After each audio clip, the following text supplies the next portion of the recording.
Assalamu alaikum, peace and power, peace and blessings to everybody that is gathered on this blessed morning, grand rising to everybody. Welcome into the first full day of the end of empire and the future of freedom. We were all enlightened last evening by Chris Hedges' soul-stirring keynote address, haunting in the moral clarity and integrity of the journalist that delivered it. Chris has to fly out. He's doing media with Al Jazeera, but he sends his best to everybody that is in the gathering this morning. I'll say just one quick word before I take on my formal role as the panel chair. Right now, I am the convener of the conference as a whole, and I'll switch hats to panel chair in just a second.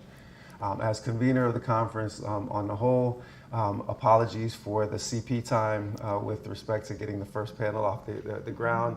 It wasn't until I got to know the South Asian and Arab Muslim communities that I realized that it really is colored people's time. I thought it was just black people's time. and it turns out that it's only the colonizers that are actually able to keep to that watch. Every person of color, it starts when things start. So we're starting when we start, but we're going to try to finish on time. Nonetheless, we had a panelist drop due to illness, so we should be able to keep our presentation pretty tight and stick close to the schedule for the rest of the day. We might be starting, as is customary for me, at 11 minutes after the hour for subsequent sessions, but other than that, we should be pretty close to time today. So we're going to try to keep this to an hour or thereabouts. Okay, changing hats from convener to panel chair. I'm Professor Butchware. I teach in the history department here at UCSB. I teach Black Studies, I teach Islamic Studies, I teach hip-hop history, I teach a course on Black revolutionaries. I've taught in this very classroom, and my graduate assistant, Claudia Ankra, big shout out to Claudia. Many of you who have corresponded with her about travel and logistics. She was my teaching assistant in this very classroom, so it's nice to be back under these auspicious circumstances. Today's panel is entitled on your schedule, Resistance, Reparations, and Restorative Justice in California. And I want to make a slight modification because I changed things on the fly. To better reflect Aaron Reveles' presentation, I want to call an audible, and we're going to call this one Abolition, Reparations, and Restorative Justice in California. Aaron, how do you feel about that? That eases my nerves a lot. Good. If we can put the presenters at ease, that's all for the best. So I'm going to introduce our panelists in sequence and then not do individual introductions when they get to their time. I'm going to try to keep everybody to 11 minutes. So seated directly to my left is Dr. Tasneem Siddiqui.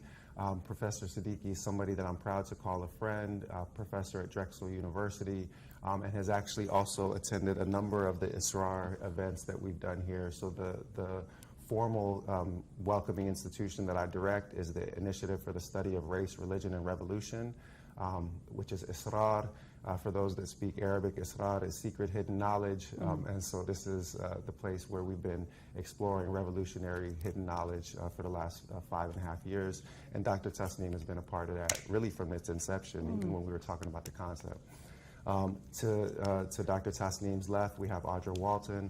Audra is joining us as a member of the Green Party and an organizer and activist from the Monterey area, and we have to her left, Aaron Reveles joining us from the Peace and Freedom Party in Los Angeles, another powerful activist and organizer. And can the group that's assembled just quick give a round of applause for our panelists?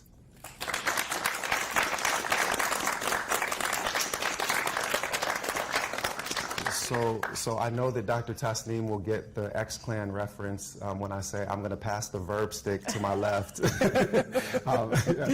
We got children knowing what that one's all about too. For those that don't know X-Clan, just start streaming on your Spotify. And Dr. Tasneem, the floor is yours, and I'm starting a timer for 11 minutes and 11 seconds. Okay. All right, peace and blessings, everyone. Thank you for joining us this morning. I want to start with a couple of epigraphs and then give some contextualization of the reparations movement. So I may state to all of our friends and to all of our enemies that we have a right to the land that we are located. For why, I tell you, our wives, our children, our husbands has been sold over and over again to purchase the lands we now locate upon. For that the reason we have a divine right to the land. And didn't we clear the land? to raise the crops of corn, of tobacco, of rice, of sugar, of everything? And didn't them large cities in the north grow up on cotton and the sugars and the rice that we made? Yes, I appeal to the south and the north if I haven't spoken words of truth. I say they have grown rich while my people is poor. And this is from Bailey Wyatt of Yorktown, Virginia, during a public meeting in 1866. Two more. You hear these white people talk about how they've pulled themselves up by their bootstraps. Well, they took our boots, no less our straps, and then after them, they made us a citizen. Honey, what they turn around and do, they pass black codes in order to take from us all the benefits of citizenship. That's from Queen Mother, Audley Moore in 1978. Revolution is based on land. Land is the basis of all independence. Land is the basis of freedom, justice, and equality. That's Brother Al-Hajj Malik Al-Shabazz, The Message to the Grassroots, and this is his, this year will be his 100th birthday in 2025. So I was reminded really clearly by one of my partner and intellectual co-conspirator, and I'm going to give you all some reading assignments as well too, so hopefully everyone is with it. But I was reminded from the work of Dr. Ronald Walters, who he writes in The Price of Racial Reconciliation, that the power of history is not only its description of events, but it's also its relation to the identity of those who shape it, and those who suffer from such shaping. As such, history comprises events that groups select as a resource to derive identity and meaning from the past, and to inform present understandings or action. The selectivity of such events politicizes history, for the powerful can determine an understanding of historical events consistent with the narrative they wish to advance. Dr. Ron Walters goes on to suggest that a step towards dismantling systems of oppression in which one cultural group dominates another, reparations are more than simply a payment for past injury. They are a national question. It is here the myths that support the tenuous national identity crumble with the realities of these systems, conditions and institutions that were constructed to maintain a social order that supports an economic system, in this case, racial capitalism. We don't have time to go through the long history of the movement, but I want to highlight some of its continuities throughout the world, and it's essential in this period of planetary crisis that disproportionately impacts the African world. Right? So on one level, the essential question of reparations is rooted in the fact that slavery was an unjust, right, because it refused to recognize and compensate the labor of those subjected to slavery. In a capitalist society built on plantation economies, the idea of unpaid labor is in fact a violation of the fundamental principles of the so-called free market exchange that regulates both the notion of supply and demand and establishes the value of both labor on what this labor produces. And so this is just a kind of a quote, and people can read this more. I really suggest folks to do that, From Slavery to Genocide, The Fallacy of Debt and Reparations Discourse. Right? And on another level, the clear morality and legal violations are brought to the fore. So when we think about contextualizing this call for reparations, like we see it, right, and through all of these different historical periods, particularly and this is a major theme in African-American history, but the global African world. So we also have to understand that reparations, right, this is a global movement. We are looking at but a local phase and a global struggle, to quote Du Bois. So when we think about, African-American communities, U.S. blacks, demand for reparation, this goes back 3 centuries to David Walker's 1829 appeal, to more recently Ta-Nehisi Coates' expose on the case for reparations, right? So this movement resurgence is tied to periods of regression. As Robert Allen, who is another incredible scholar, like I told you all, I'm going to give you a lot of reading, right? He talks about this case for reparations, right? He says, to those movements of which the black liberation's tide has been rolled back. So we see reparations coming to the fore in the 1850s, in the 1890s, the late 1960s, and the late 1990s, for example. And these were moments of contestation, of struggle, but history bears witness that they were also expressly limited, right? and they were also seized and appropriated by the right, right? And this is a right that's, when we see it again, the forces of anti-Black racial oppression have really reversed the emancipatory efforts, right, towards forward momentum. In a lot of cases, stalling, shattering the most militant and radical expressions of Black activism and liberation. I have to be really crystal clear when I say this, is that people of African descent made reparations, right, our objective towards a liberatory process, right? Reparations was not designed for people of African descent who experienced enslavement. So if we look at the history of the United States, reparations in the form of, has been passed in the form of government and public support were given to white citizens, not only as a salve to group pain and damage, but to assist them in the development and maintain a positive frame of reference towards the state in fulfilling national objectives. And this is what Ron Walters reminds us in the reparations movement and in Race and Reconciliation. And so going back to think about this long quest for reparations, and I want to bring up the incredible woman, Callie House, who, while we look at the 1850s, this movement towards emigration as one iteration of a reparations movement, but Callie House is really the person that we can accredit to this understanding of this long trajectory of a reparations movement. So Callie House herself, formerly enslaved, self-emancipated. This is really important in terms of the languages that we use, right? She was self-emancipated washerwoman, enslaved in Tennessee. She created the National Ex-Slave Mutual Relief and Bounty Pension Association during the turn of the 20th century. It had 600,000 members, paid dued members, right?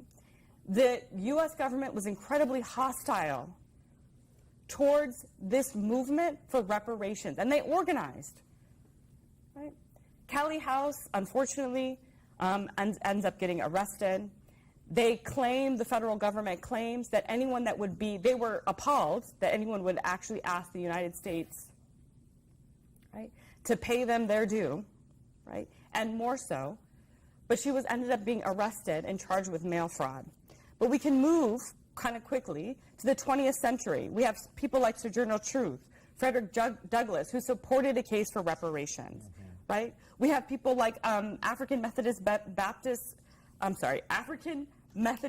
Bishop Henry McNeil Turner, Queen Mother Moore, the Student Nonviolent Coordinating Committee's James Foreman, organizations, right, such as the National Negro Convention, Tamarcus Garvey's UNIA, the Nation of Islam, the Black Panther Party, the Republic of New Africa, the National Black Political Convention to the NCOBRA, the National Coalition of Blacks for Reparation, and more recently, the Black Radical Congress. I think what is fundamental as we think about, and one of, those folks that have trained me,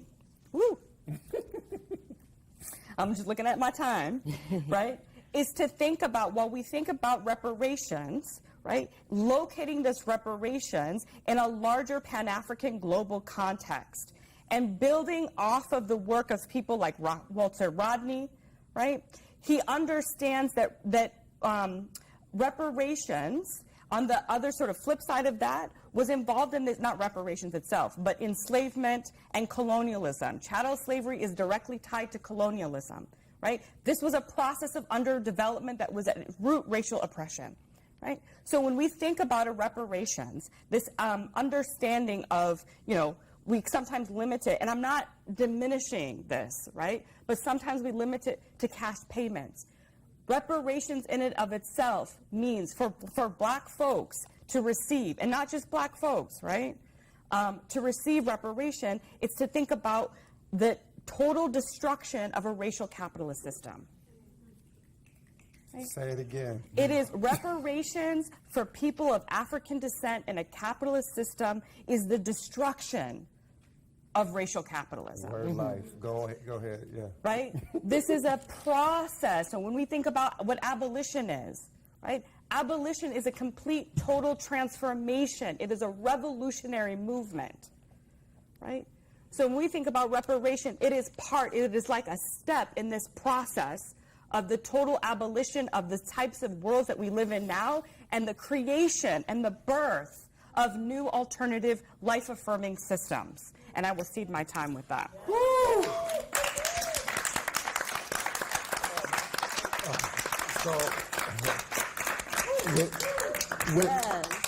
Leave the mic smoking with 30 seconds to spare. So y'all didn't know, y'all must didn't know who Dr. Tasneem Siddiqui was. If you know, you know, and now y'all know.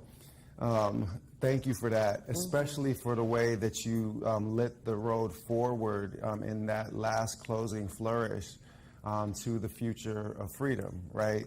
That this isn't just about what we're dismantling, this is about the future that we're building. So thank you so much for that. With that, I'd like to pass to Audra Walton. And Audra, you're gonna get posted. And I'm gonna come on over just to make sure that you're set up with what you need. So give me one moment. Just in case, thank you. All right. And I'm just gonna unmute this for you so that you've got. My Do you want that? Do you want this on the screen, or you just want it for yourself? on the screen. Perfect. Okay, so then you should be right there. Is that good? I think so. We're just going to go through this nervously as we go. Okay. We just need your. I don't want y'all to be disappointed. Right here.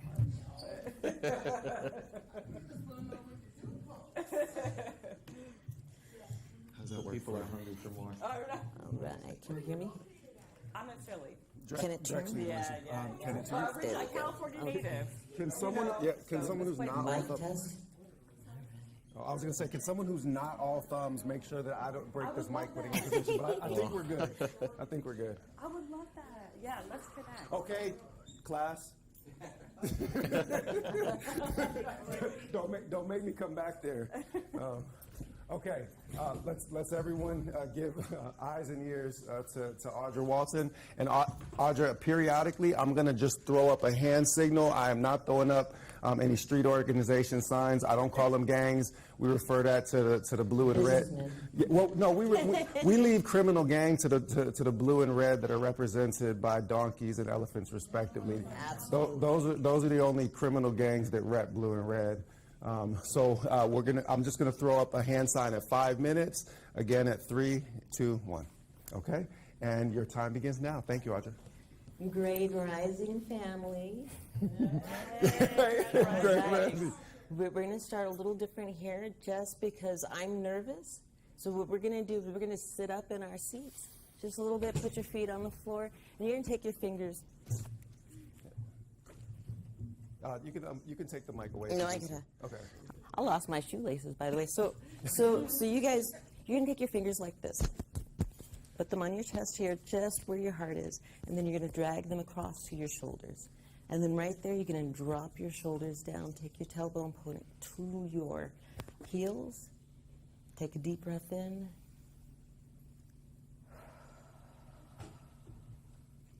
Another deep breath in. Let it out.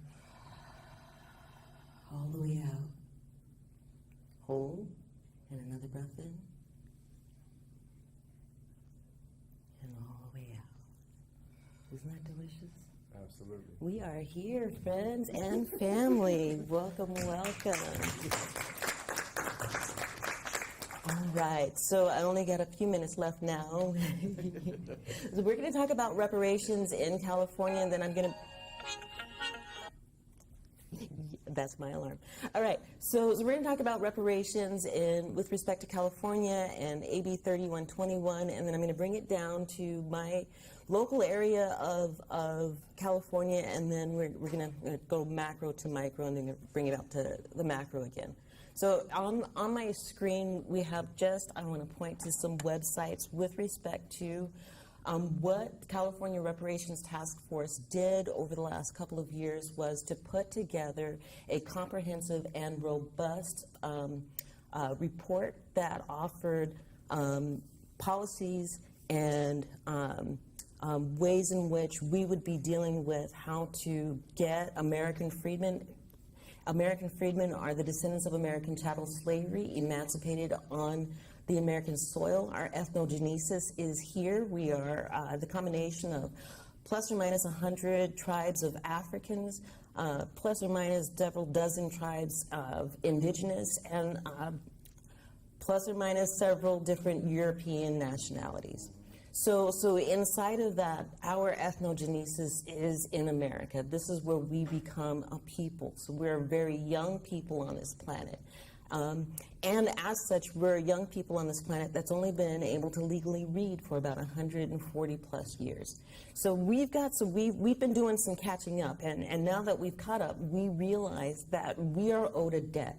We are owed a debt for the labor that our ancestors gave to this land in bondage from cradle to grave, without compensation, without love, in total and complete fear.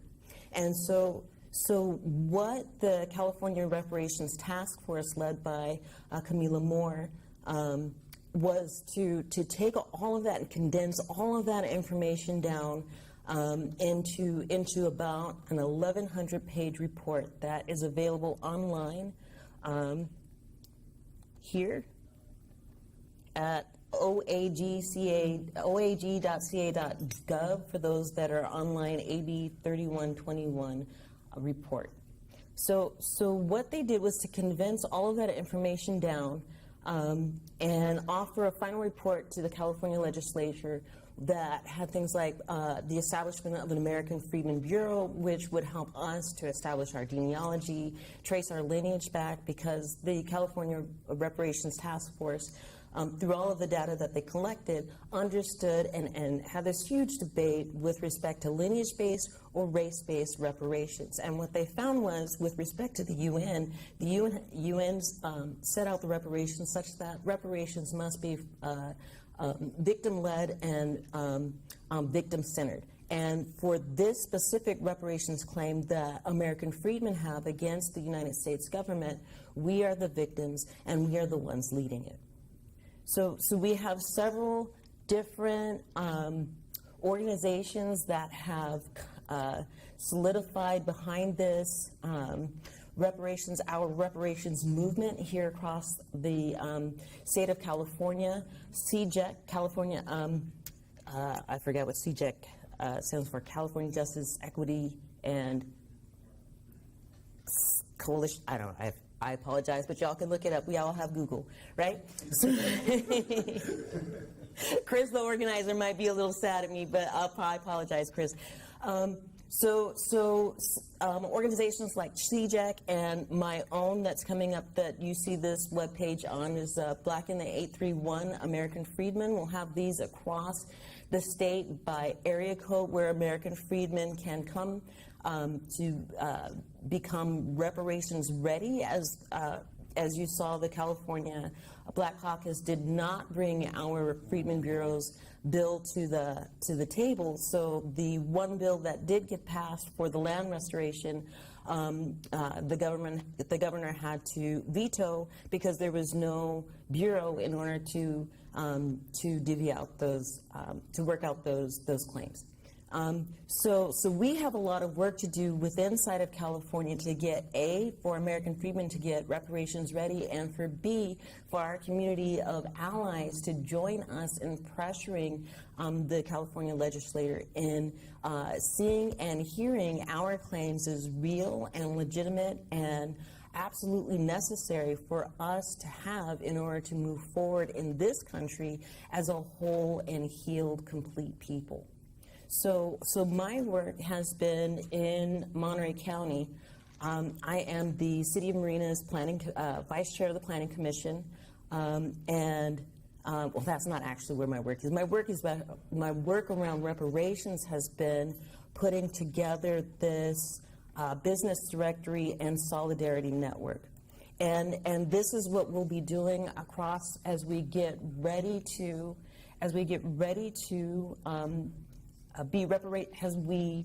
become reparations ready, tracing our lineage, making sure that we have the paperwork that we need with respect to those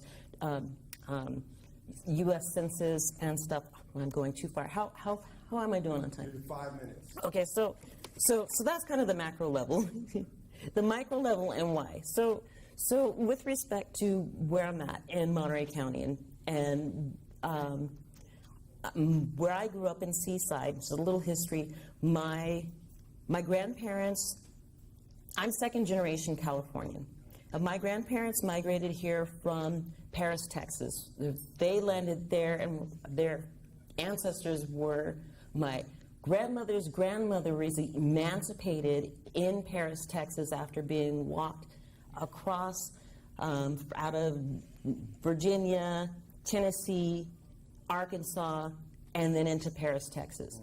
Okay, so just for some ancestral history, Yep. right? We first walked across Africa, and then we walked across America in bondage and in fear and lost and lonely and sad and leaving our dead babies on the road. So with respect to that, my grandparents then come out of Paris, Texas to one of the only integrated bases in California, and they settled there. During that time, so they land there in the 40s, 50s, somewhere in there. There's a large population of American freedmen that are attached to the base. It's one of the only integrated bases. Thank you. And so in that city, Seaside, in 1990, they had 23% 23% blacks. Disaggregated information, but most of these people that are in Seaside in the 1990s was American freedmen. When the base closed in 1993 due to Bill Clinton's BRAC, base relocation and closure, most of the American freedmen that had been a part of that base, that had grown up, my father was born at the base, people wouldn't hire them when the base closed. Most of them were working on the base when it closed. Now we went from 23% American freedmen to 5.8% American freedmen today in our place. So we've been gentrified. Yeah. They bought out our homes. They came in and talked to our elderly and were like, "Oh, you can buy this house down here in Greenfield for half the price, and we're going to pay you above market value." So they really wiped us out. They also got us with the crack epidemic and the gang violence and running down our projects and different things where we were forced out. So with respect to reparations and how that healing piece would come in, thank you, would be for my community there to be able to be able to afford to live, right? And a reparations direct cash and land would absolutely grant us that freedom to begin that healing path that we so desperately need as American freedmen, freed from bondage, here to be to walk on this planet as stardust. Because that's what we really are. We're stardust, and we're wasting our time struggling like this with all of this stuff. So my ask for you today is to, as you move forward, take your time, find your center, right, and move forward in love. Thank you.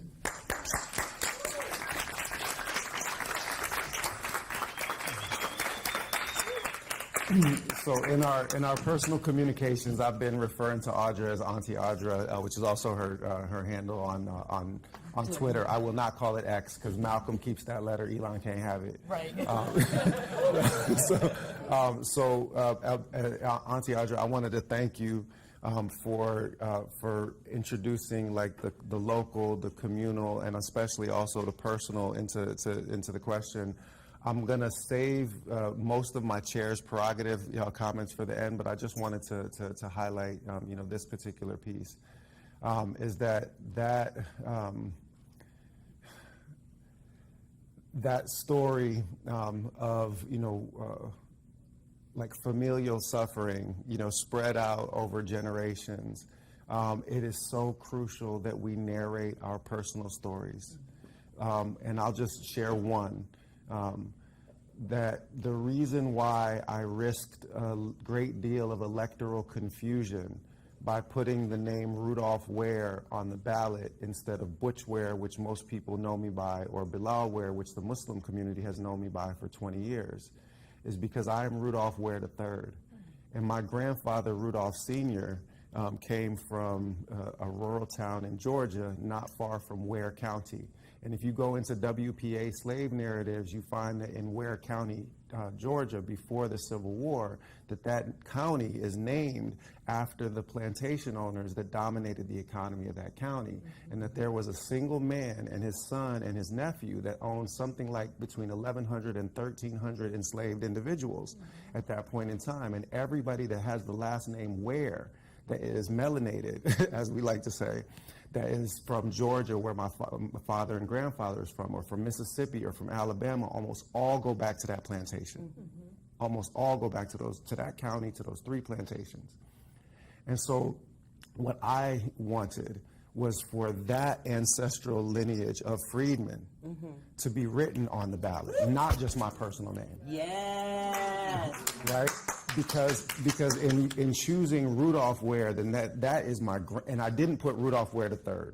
I put Rudolph Ware, because that means that Rudolph Sr., my grandfather, God rest his soul, is inscribed in American history. Rudolph Jr., my father, God rest his soul, is inscribed in American history. And it means my son, Rudolph Idris Ware, my special needs beautiful boy, is also inscribed in American history. And that lineage that tethers us to specific places of land and struggle. And last thing, I know I said I wasn't going to take Chair's prerogative, and here I am. But when you start to reconstruct the history, almost all of the black folk, almost all of the American freedmen that you find in California, Texas, Arkansas, Louisiana, okay? I grew up in D.C., almost all of the folk from D.C., South Carolina, Georgia.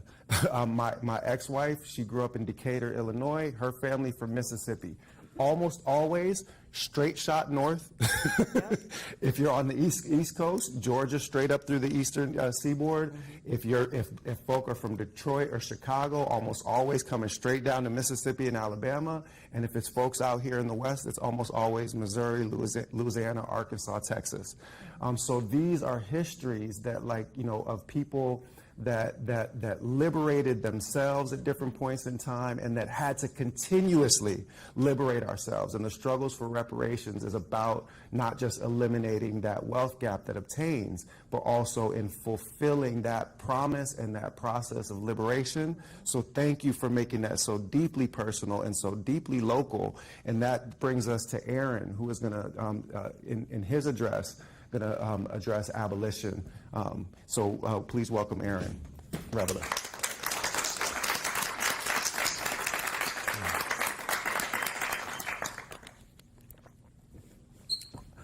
And then just press slide. Perfect. Okay. All right. Good morning, comrades. And can someone just get that mic to where? I think yeah. I should know how to do it. There you go. I definitely don't. So All right, cool. It's like you see me hunched over trying to talk into this thing right now. All right, here was the original title, but now it's Abolition, Reparations, and Restorative Justice in California. We'll get through a little bit of the resistance and the pushback against what the oppressors have done to us in California. So I, and I hope many of you here, are abolitionists. I don't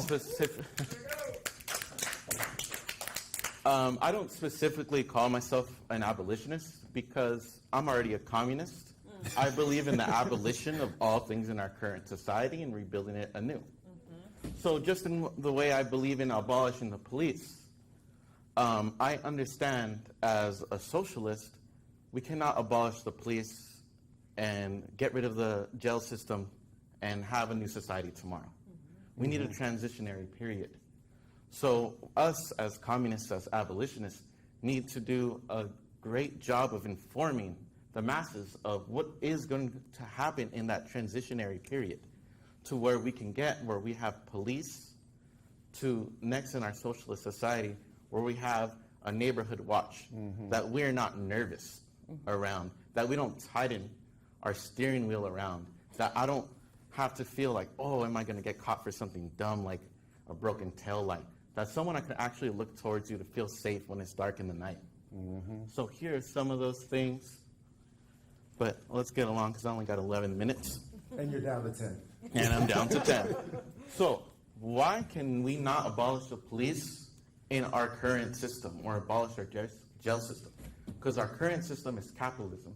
If you read that quick definition that I Googled for, it says owned and operated for profit. In our entire society, we feel it today, our entire lives are revolved around profit because we need to eat, we need somewhere to sleep, and we have to go to work every day to fulfill those two necessities. Well, some people take that to the extreme. They need billions and billions of dollars of profit. That is why in California, on our policing, on our jail system, we spend $50 billion a year.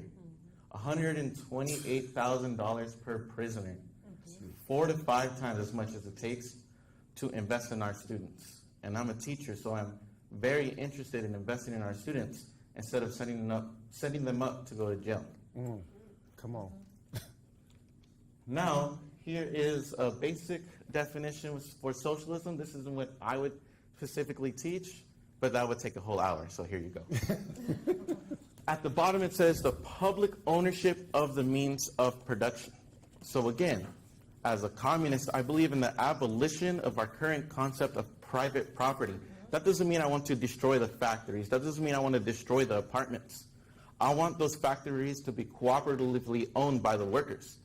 Abolishing what we know them as now is somewhere where we hate to go, and creating a new system where somewhere I love to go, because now when I go to that factory, whatever is built there, I'm going to enjoy. My neighbors are going to enjoy. My family is going to enjoy.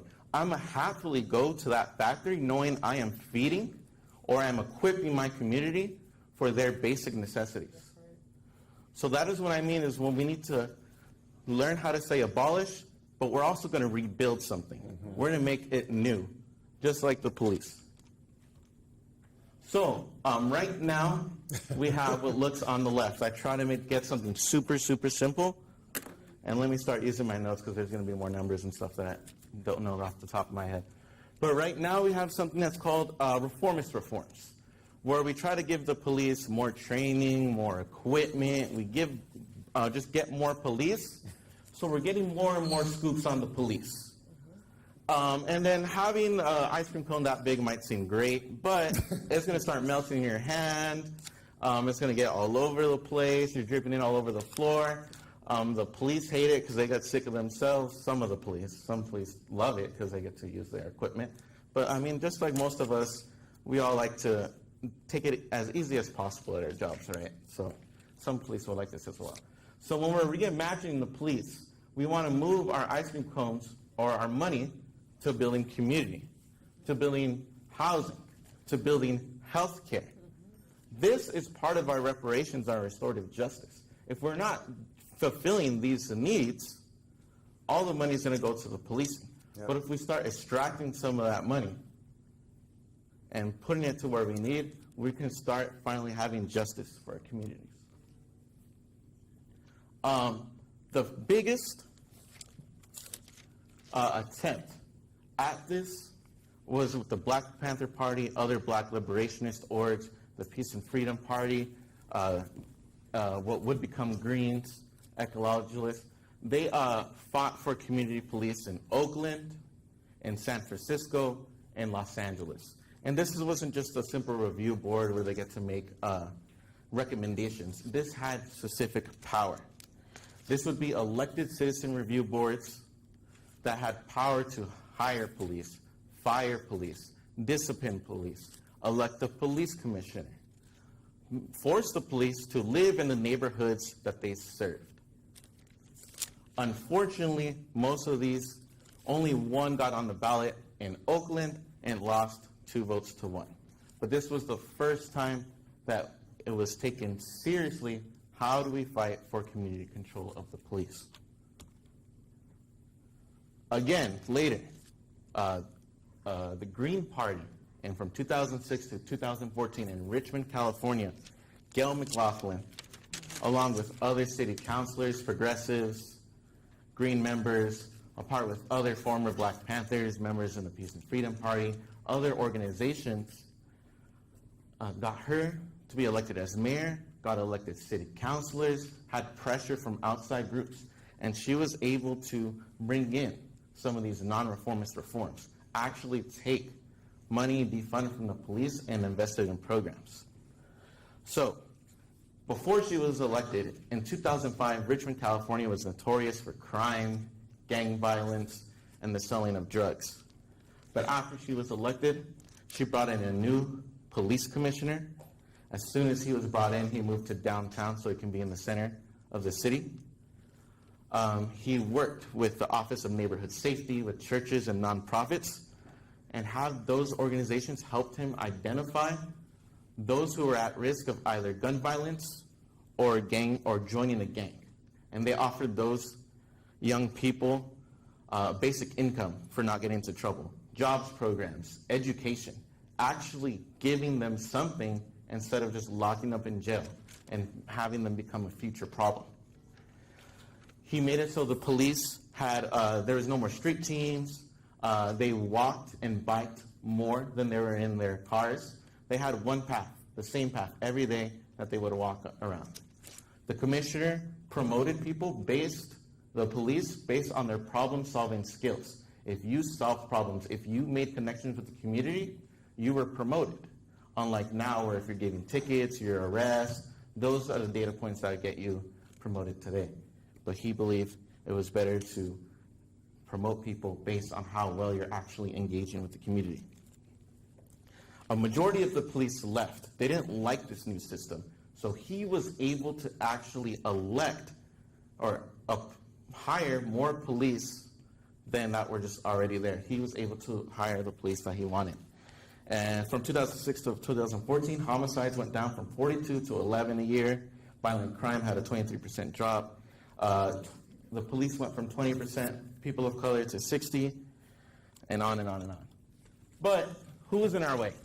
Who is in our way of getting what we need, getting our reparations, that Senate bill that was just talked about earlier?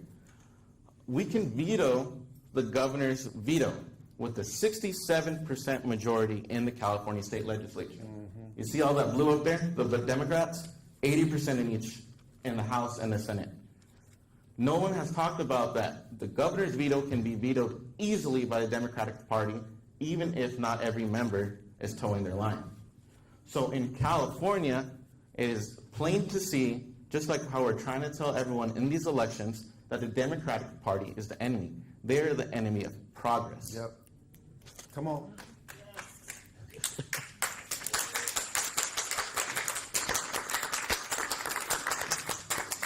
So this was a little bit of how I snuck my logo in, but these are some things that we need to begin to transition to where we're transitioning away from our current carceral system, where we're transitioning to where we can have reparations, so we're transitioning so we can have justice in our lives.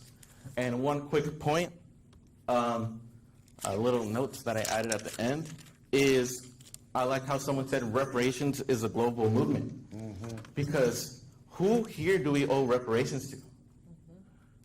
Because every immigrant coming to the United States is seeking their reparations. The United States and their junior partners have carved out Africa, have carved out West, East, and South Asia. They have carved out South America for our resources, for our cheap labor, and they've brought it here.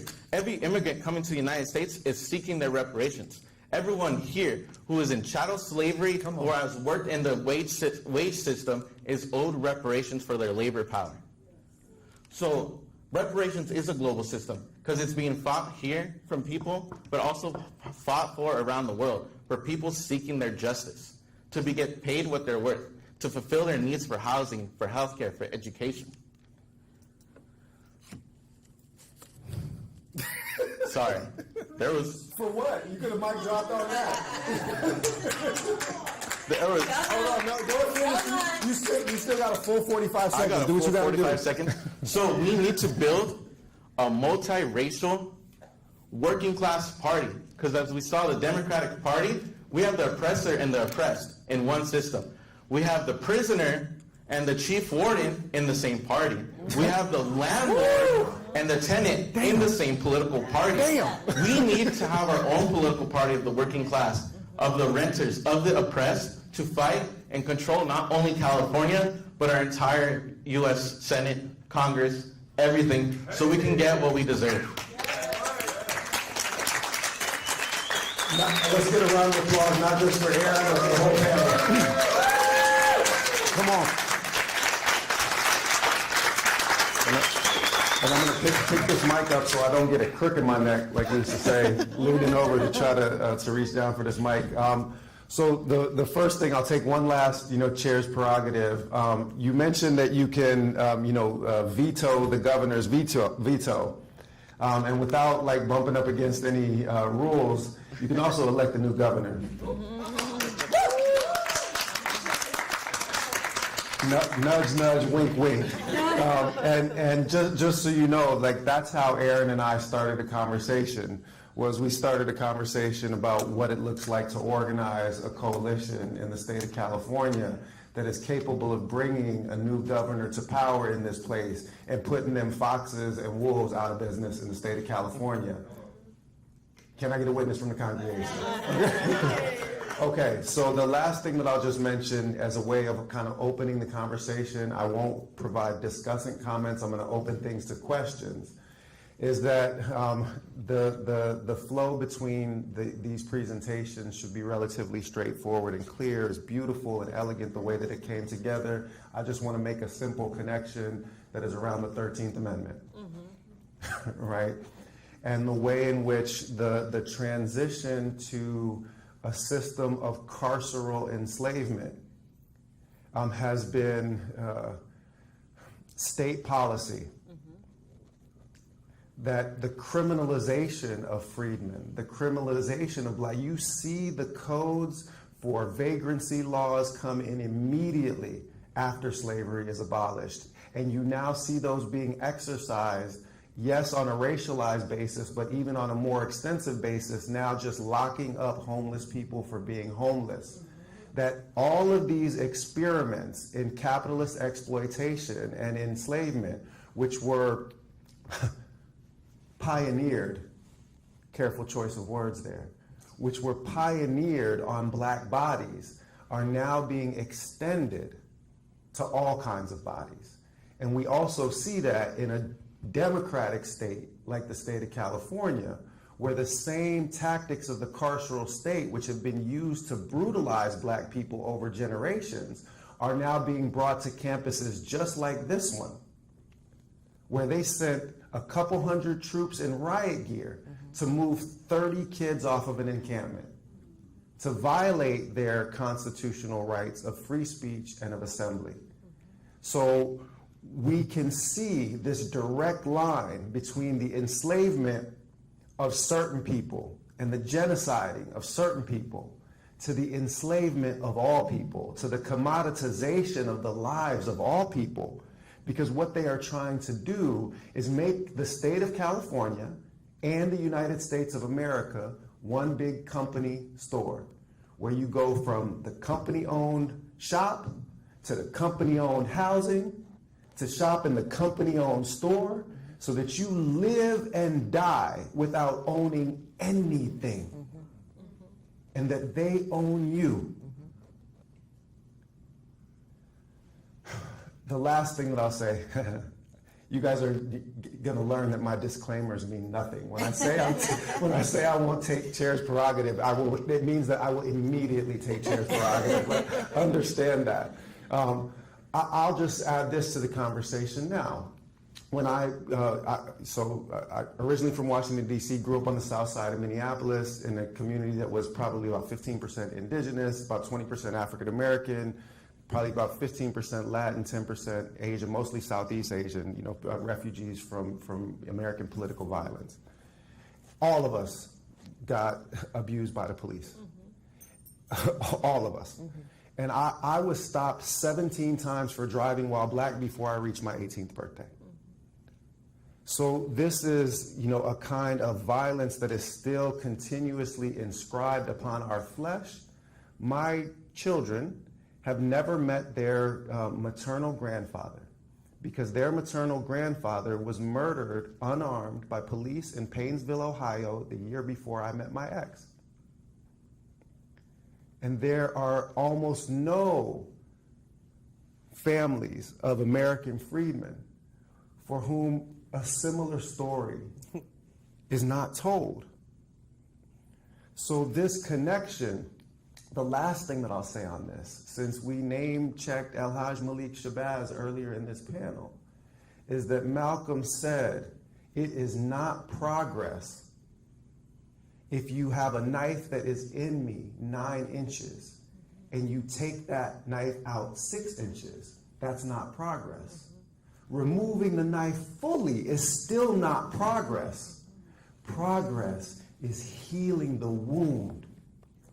And y'all won't even admit that the wound is there. So with that, we will open to questions, and we are going to do this the way that we did this last evening. We will take questions 3 at a time. So our panelists, if a question is addressed directly to you, make sure you take a note of it as we're going. And we're going to try to get through, maybe 2 rounds of this. As long as I'm not being asked anything, then the time should be okay, because I'd be mad long-winded with responses. So if people can just raise their hands, and I will come around with the mic. Or actually, can I call on, Aaron, you got this? Oh, sorry, Okay. I was looking for something. Yeah. Do you mind if we can get a volunteer to just bring the mic to people, since we have an extra mic there? And Letiria, did I see your hand? Yes. Okay.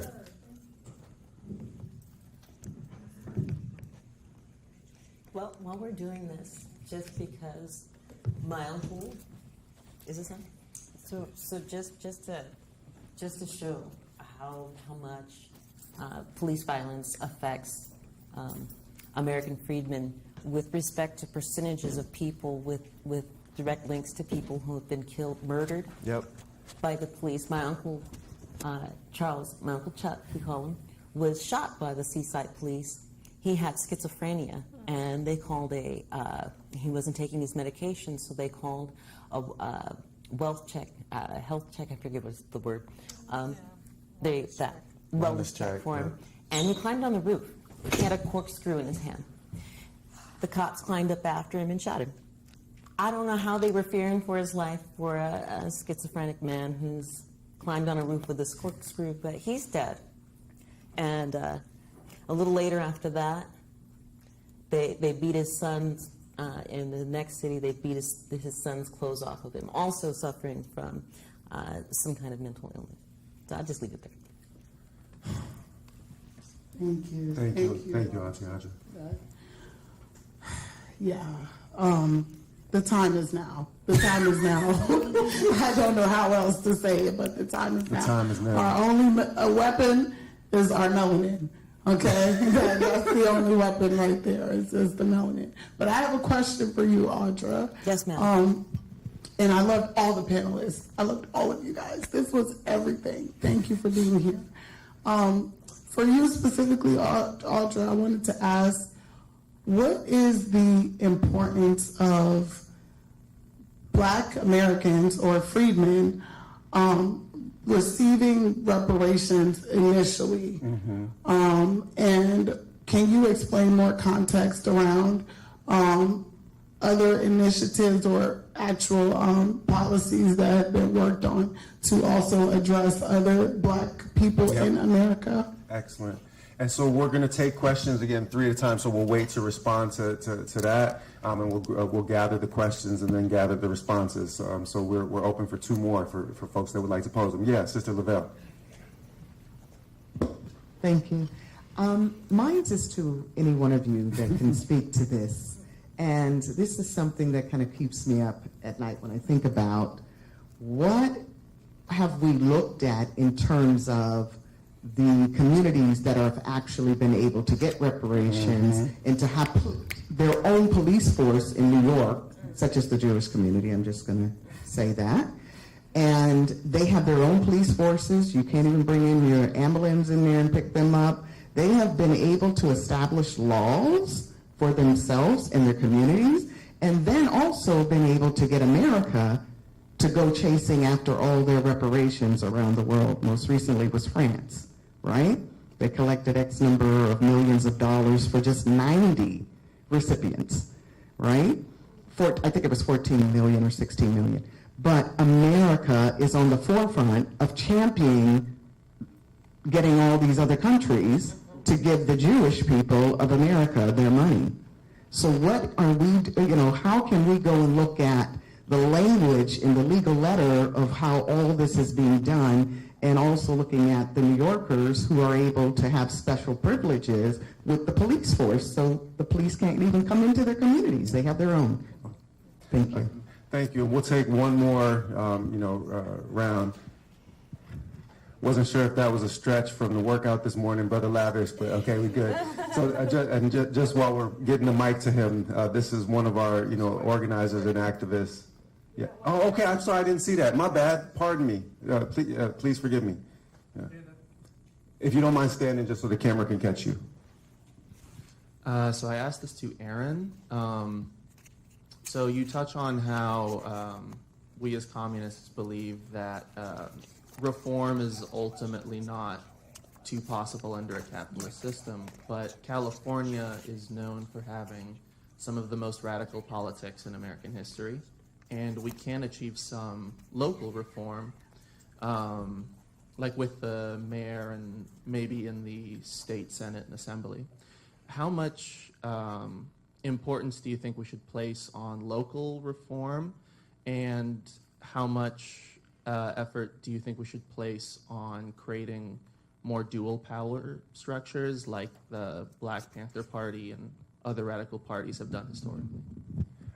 Outstanding questions, all three. So with my co-conspirator and fellow academic Maroon, we decided on the following order of response. With due respect to the other panelists, I'm going to have Dr. Tasneem begin with the response to Lavelle's question, and we'll just go in order since there essentially becomes one question for each of us, or each of y'all, rather. Yeah.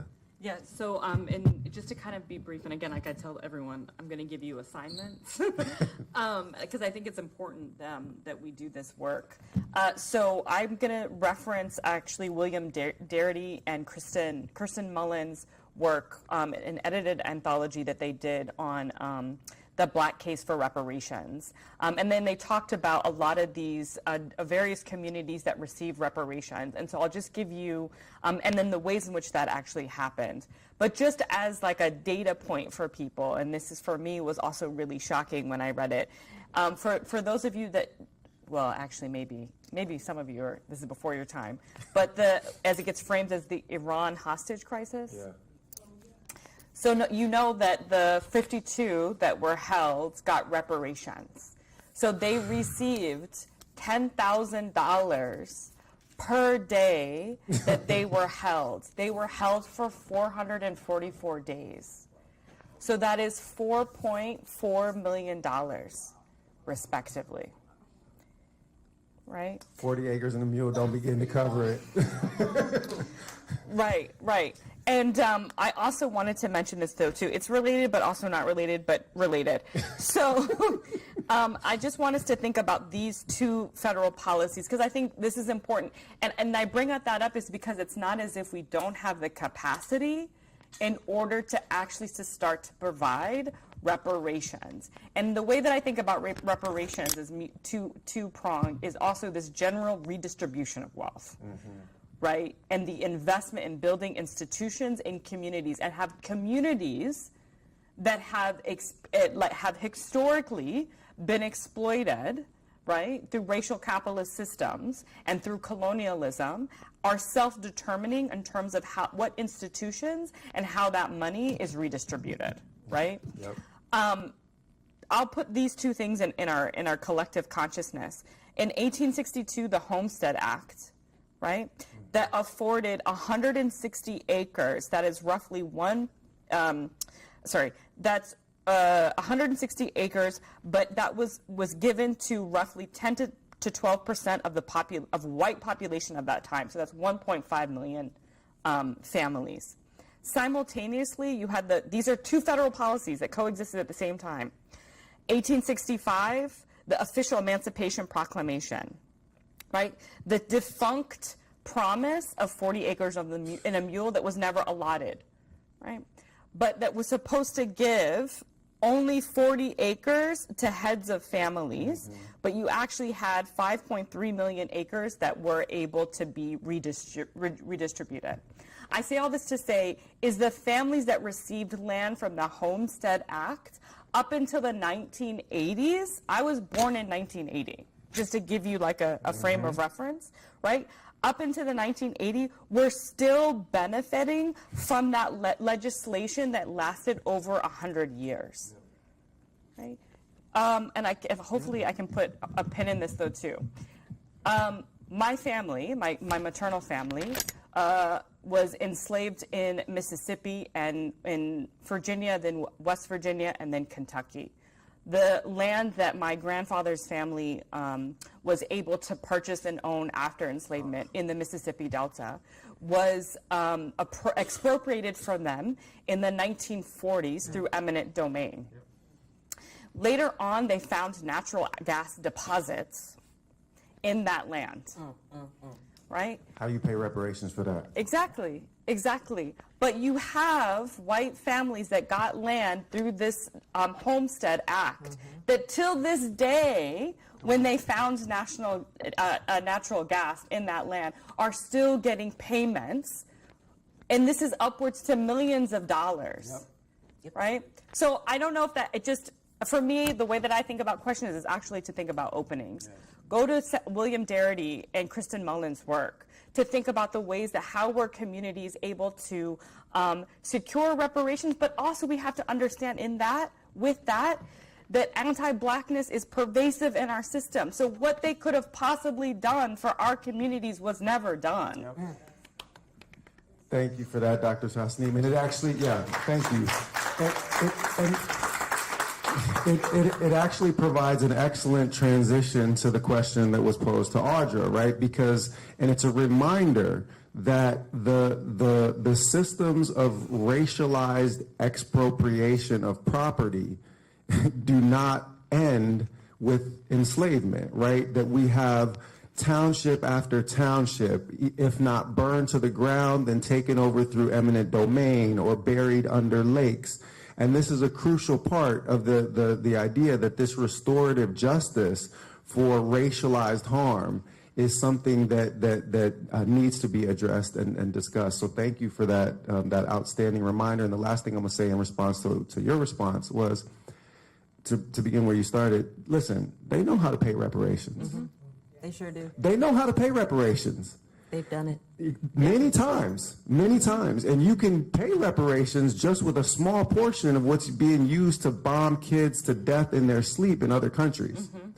They don't pay the reparations because they ain't sorry.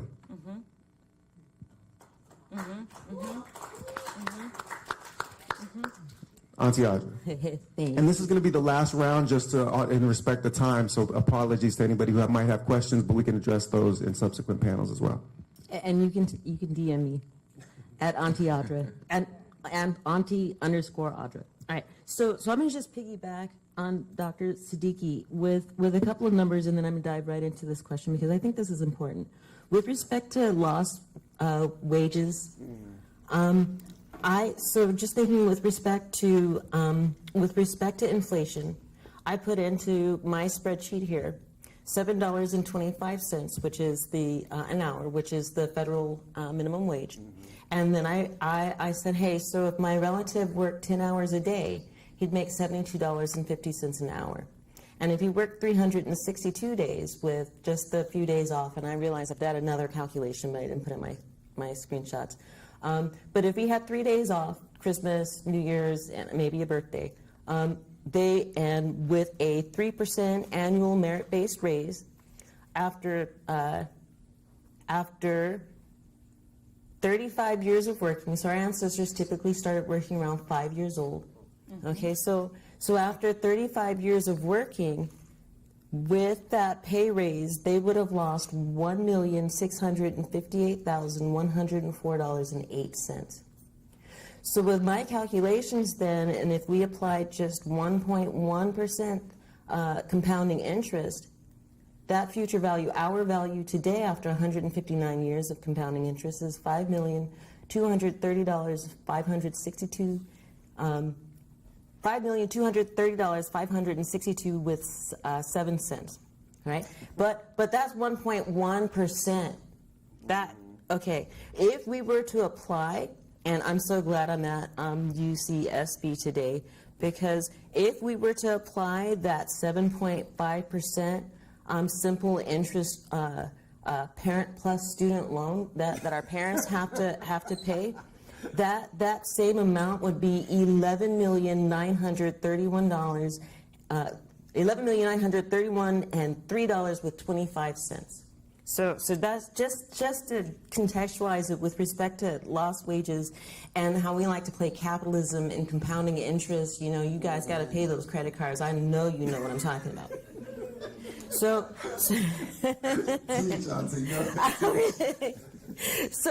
what does reparations mean immediately? It means infrastructure. With respect to American freedmen, we need our own everything. We need our own banks. We need our own universities. We need our own hospitals. Like, I can just tell you how many sad stories that women have. Mothers that go in with their bellies full of baby and are mistreated in the hospitals. They're not given enough medication. They're not offered the creature comforts that other women that aren't American freedmen, that weren't freed from bondage, receive. So we need our own hospitals. So that's the first thing. And then with respect to what it does immediately, and I should have said this first, it ends the ethnocide. I don't know if you guys understand that there is a current ethnocide being waged against us. And I know we all know what ethnocide is, but ethnocide is a form of genocide. Okay, and they did this in Central and South America with the blanqueamiento programming, where they systematically whitened the population, and that's what's happening to us because they don't want us here. They don't want to pay that reparations claim. And as a matter of fact, with respect to the U.S. dollar losing purchasing power as we breathe right now, quickly. Okay, and I know you guys had Chris Hedges here last night, so I'm pretty sure you guys touched on that. We're in a lot of trouble. Well, not we, right? But the empire. The empire is collapsing in front of our faces, and we're here to push that envelope. Come on with it. Come on with it. Come on with it. And then to your point there, I think with respect to the American Negro Defense League that I think is up and coming with some of our young activists that are putting that together, we're not far behind. We're not far behind what the European Ashkenazi Jewish community has, right? We're also not far behind some of that repair that the Japanese receive. Mm-hmm. So I think I'm going to land my plane here because Aaron... So, I mean, we're going to do a full, panel applause after this, but can we get a round of applause for and we're go ahead. I'm so sorry. Sure, you take the applause and then you add something extra. I know. We see you. I apologize, but CARICOM. So with respect to some of the other communities, the black communities that have been absolutely disproportionately impacted by European American economic dominance, global hegemonic superpowers. There's CARICOM that's coming out, or that is already sitting at the UN, and there's several other reparations claims coming out of the various across the continent and the diaspora. So you guys can plug into your Google or your AI or whatever it is that people are using today, and find out the different reparations movements that are happening across the planet, right? And they are very, very worth supporting. So I hope that you guys will. Yeah. Outstanding. Thank you, Auntie Audra. And we're going to give Aaron the last word with due respect to the other panel, so we won't do a final kind of closing round to make sure that people have time for refreshments and a little bit of a break. So Aaron, the floor is yours, and we're going to let you close it out. I'm going to turn my mic off so I'm not tempted to throw in a closing word of my own. All right. I'm going to spend a few seconds answering those first two questions, but spend majority on the last one. So why haven't freedmen given their reparations? It's a domino effect. As soon as we give reparations for that, then we have to give land back. Yep. Come on. We have to pay back Korea for just bombing the entire country, pay back Vietnam, pay back Iraq, pay back Libya, pay back every single country we bombed, every single coup that we've done in Central and South America. We need to pay back for that destruction that we've caused. And we see who have we given reparations to. We gave reparations to Germany. They have a robust economy because we rebuilt it after World War II, because we needed them during the Cold War. We rebuilt Japan. Why did we rebuild Japan? Why did we give them reparations here? We needed to build goodwill. We needed somewhere, an island, an army island in the Pacific to watch China during the Cold War. In Mexico, why did they stop mass deportations of Mexicans here? Why did they stop gassing them with pesticides as they crossed the border? Why did farm workers finally get their protections? Were they given blanket citizenship? Because we needed to stop the spread of left-wing politics in Mexico. We promised them, if you clamp this down, we're going to protect you. We're going to make sure the PRI are going to have 90-year dictatorship in Mexico. And then the question on California being radical, I'll agree with you if we're talking about social politics. It doesn't cost $1 to stop being racist. It doesn't cost $1 to accept queer and trans people. It doesn't cost $1 to start giving women credit cards. The capitalists learned that this actually enlarges their banks by including these people. But when it comes to economic justice, can we afford our rent? Can we afford our health care? Do our jobs pay us enough just to survive? No, it doesn't. In terms of economic politics, we're right there with the Republican states. And then as for local reform, who got us the first $15 an hour minimum wage in the entire country in Seattle? It was a socialist revolutionary in office. Who was the first one to abolish the caste system? Seattle. California followed suit. If we, as socialist revolutionaries, not as socialist reformists, go into a city, take over city council and the mayor office, defund the police for that city, build housing, make sure everyone in that city has health care, create a city-owned grocery store so people can afford their groceries. Every city in the country will look at us. They're going to go to their city hall and ask, why do we not have that? Right. Come on. So it starts with local reform, because I've told hundreds and hundreds of activists, if you cannot organize to win a city council seat, you cannot organize a revolution. Yes. Mic drop on that. Let's give a round of applause for all the panelists.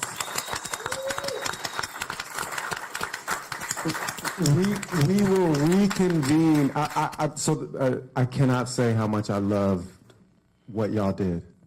So just thank you for that. We will reconvene. Let's just make it the bottom of the hour so that people have a little bit of time to use restrooms, get some refreshments. Believe it or not, I built in a full hour of, of the conventional conference drama. So we should be good if we start back here at the bottom of the hour with our... Yeah, sorry, 11:30. Do people not... So We don't say that. you gotta under... We don't know what that is. Okay, as someone who was raised by, black people from the deep south, I will say things like quarter till. Right. Okay. Okay, bottom of the hour, top of the hour. Okay. This requires you understanding what a circular clock looks like. Okay. She said, "Don't come for Gen Z."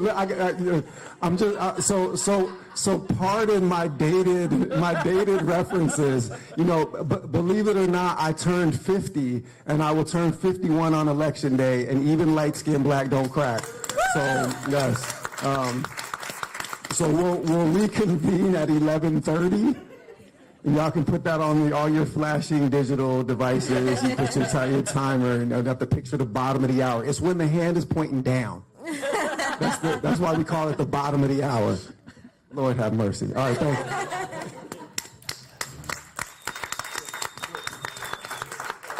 Let's get a photo with the panel. Oh. Do I gotta tie my shoes?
All right, folks, thank you all so much for coming. This is a panel on digital empires, surveillance, censorship, and automation.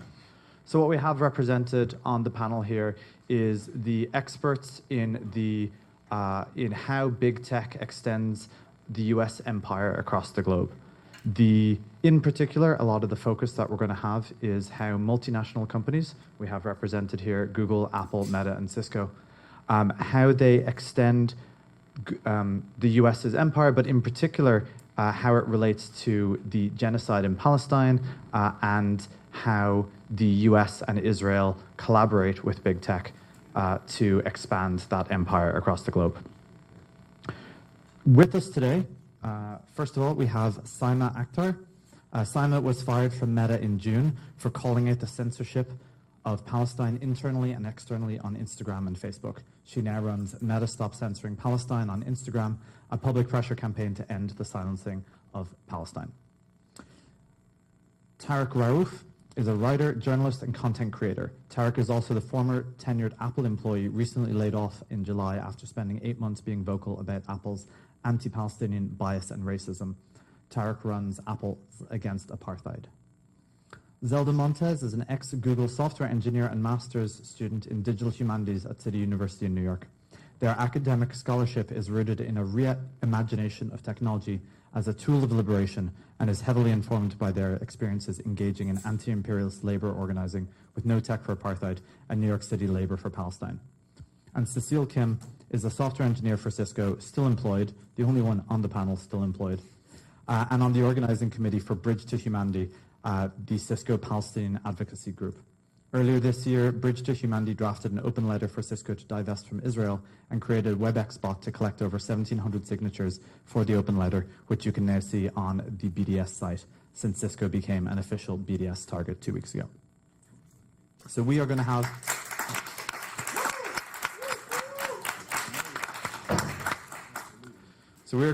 a very informal panel. We are going to speak for about 45 minutes on the topics primarily focusing on surveillance, censorship, and automation and how it relates to digital empires. And after that, we're going to have a 1-hour Q&A, and I believe we're going to end roughly at 1:30 on the dot.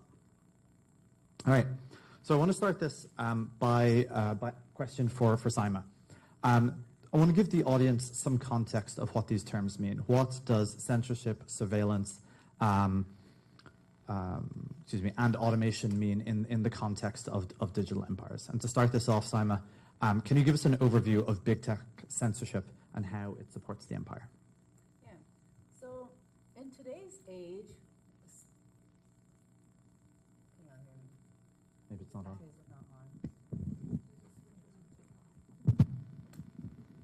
Hello. Okay, that's better. So, in today's age, social media, well, first internet and now social media, greatly shapes how we communicate with each other, how we get information, how we mobilize, and that's been extremely evident on social media platforms like Instagram. So many people nowadays don't even get their news from regular media. They will go straight to social media. There is a certain trust as well from hearing from the people when there is so much anger that media is also controlled by Zionists, by capitalists, and there is a biased perspective that you're seeing there. And when you go to social media and you're free to speak and you're free to organize, and that is very powerful. But double-edged sword, there is, the people in power realize that, and there is a movement to curtail this speech. I think, there's so much mounting evidence against censorship on Instagram and Facebook, but I think we're all aware of it in our personal experiences.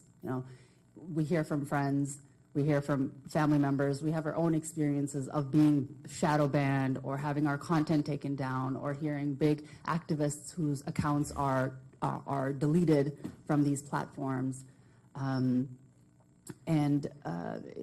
I will say these human rights organizations, digital rights organizations have also come out with detailed reports on censorship. Over the years, Hamle is one such organization that has been researching digital rights censorship on Palestine for many years, has come out with multiple in-depth reports. Human Rights Watch came out with a 51-page report. U.S. Senators Warren, Bernie Sanders have written to Mark, like demanding explanations for this censorship. And these companies continue to remain silent and continue to prioritize profits over people and continue to hold an inherent bias in how they suppress information based on the people that are in power at these companies. Thank you. We're going to get to that in the middle. We're going to have a big, long section where we talk about censorship. To introduce the next term, Cecile, surveillance. What does that mean in the big tech context, and how does mass surveillance affect us? So surveillance is just, you might think of surveillance as just the beginning of this whole death data pipeline that big tech enables. And you can see it in Jerusalem, in the old city especially. You have these big, ugly cameras everywhere. And they say, like, the Israeli government has invested so much money into this mass surveillance program. And in order to, and they do it as a means to completely extinguish any form of resistance, any form of Palestinian resistance to Israel's occupation. And you see these big, ugly cameras, and that's very intentional because they want the residents to know that they're being watched, that their every move is being monitored, and they say that I don't know what it is now, but there was at least one camera per 100 residents in the old city. So you see cameras everywhere you go, but it doesn't end there. So it's not just that. There's like the whole surveillance system includes the infrastructure, the communications, the transfer of data, video, and the analysis of it too. So you have like facial recognition, voice recognition software in these massive central networking command and control centers, and you have like such high tech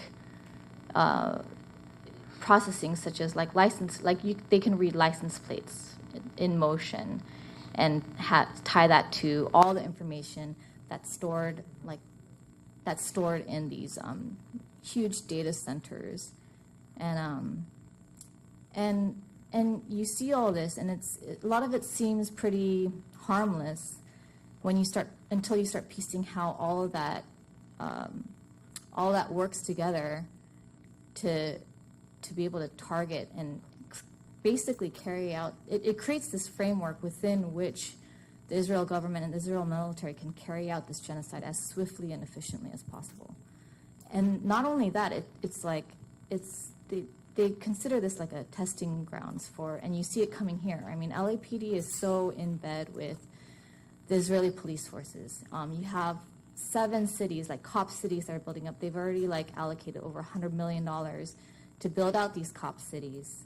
And they're going to they're intended to bring in Israeli police forces to train the police forces here in how to be as repressive as possible. Just one example I know of is LAPD. There's like the cobwebs technology. The co-founders, ex-Mossad and ex-IDF, and they're monitoring our social circles, and so we see that here, and it's going to affect us here, and it's going to continue affecting us here. Can I say something on surveillance? We are quickly introducing it, and then we're getting to the jumping off on each okay. other's thing section. Thank you, though, Tariq. All right, so Zelda, we've talked about censorship and surveillance. Tell us a bit about automation and how that affects us. Yeah, so the only way that Israel is able to carry out this genocide in Palestine is through the automation of carrying out death, the automation of creating targets to bomb Palestinians and then tracking those targets. And all of this is happening with very little human oversight. And there's a lot of trusting the algorithm, right? Feeding all of these massive amounts of data points to these AI tools, and then trusting the outcomes of it. But of course, like, there's a lot of trust in saying, like, well, Google technologies or AI technologies, like the computer must be right. Where would the computer mess up in the calculations? They're not as, fallible as humans are, but it's still humans who are building these tools of automation that are able to carry out this warfare. The automation of warfare happens through, as Cecile was saying, like through the camera systems. It also happens through drones that are surveilling Palestinians, and not just surveilling them, but also mounted drones with guns that are able to then target Palestinians for killing. There's also automation through, there's a kind of robot called the Jaguar robot that literally goes around and is able to make decisions on the fly about whether or not to kill people in combat, right? And we can very easily see how technologies such as Google Cloud AI, which includes like sentiment recognition, right?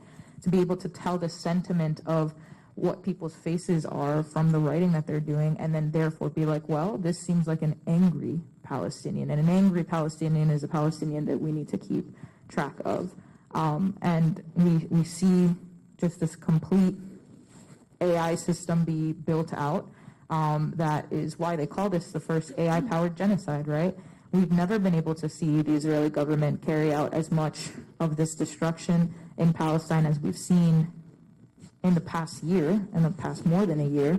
And that happens because of these AI systems which are being sold to the Israeli military and government by big tech that allows them to facilitate and be in the business of mechanizing death on a mass scale.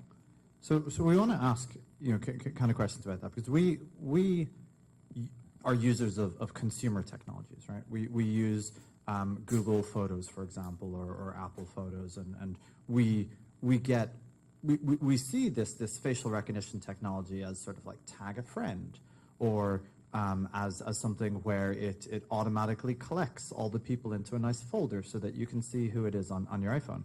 But in specifically the context of warfare, and specifically the context of Google, because I know there's been reports about Google Photos and their use in this. How has that facial recognition software actually manifested in a genocide? Yeah, that's a great question. Google Photos was actually cited by the Israeli occupation forces as being used to search for Israeli hostages. And it's very important that the framing in which they say that they're using this technology gives them an entry point for normalizing it. And then they can very easily, if they're using it to search for Israeli hostages, they can also use it to then search for Palestinian militants, if that's what they want to call them, right? And the facial recognition program, there are some of these programs that are built with Google Photos as one of the foundational tools that they're using to do this, which goes against Google Photos policies for using this technology, but we don't see any sort of repercussions, no sort of accountability to be able to, hold the Israeli military accountable for the fact that they're using the technologies in this way. And so Israel has a military cyber intelligence unit called Unit 8200, and they rely on technologies like Google Cloud Photos and CoreSight to be able to create this program in order to be able to pick faces out of a crowd and say, we have pictures of a Palestinian who we believe is associated with Hamas. Let's be able to track them in a crowd and then be able to target them that way. And it really shows the extent to which the Israeli occupation forces will use any technologies that are available to them in order to carry out this genocide and facilitate that, and try to disconnect the average iOS soldier from being able to have to contend with the fact that they're engaged in this system of mass violence and genocide. To be able to disconnect through technology how much killing is happening is very intentional. That we've been seeing some reports already coming out about Israeli occupation forces struggling with suicide because of their role in this genocide, right? And the role of technology is to try to distance that violence from the humans who are carrying it out or helping to carry it out so that it can continue for a mass scale. And we saw this happen with the Holocaust, with the creation of the concentration camps and through the gas chambers in order to, again, not have actual humans have to carry out this death so that it can happen on a much greater scale without any human implications and feelings getting in the way. something that a lot of people don't realize is that when there were safety corridors happening, when people were being moved from the north of Gaza to the south of Gaza, the reason they were telling these people you can go through these safe corridors is because they were using facial recognition to scan all of the faces of the people and civilians that were walking through, and anyone that they deemed, well, it's like, oh, that's a terrorist, that's someone we're after. They'd have them step out of line and like execute them. So it's like, it's even in the practices in which Israel claims like, oh, we're doing the humane thing, right? The humane thing is often actually just another evil deception that they're doing to try and kill more people.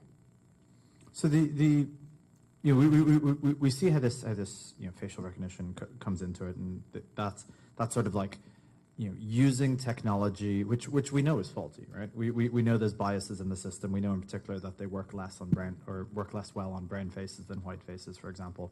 So these are things where we know the system is kind of flawed. But also there are systems where Saima, I want to ask you about this, where the very information that we've been providing to these companies, and I'm talking specifically about WhatsApp and their role in targeting, that has somehow found its way into the warfare against the users of the system themselves. Yeah. So the WhatsApp vulnerability was uncovered in 972 Magazine's piece on this system called Lavender, where the IDF was using automated AI technology to identify and target Palestinians to kill. And it was revealed that they were using WhatsApp information to classify people as terrorists.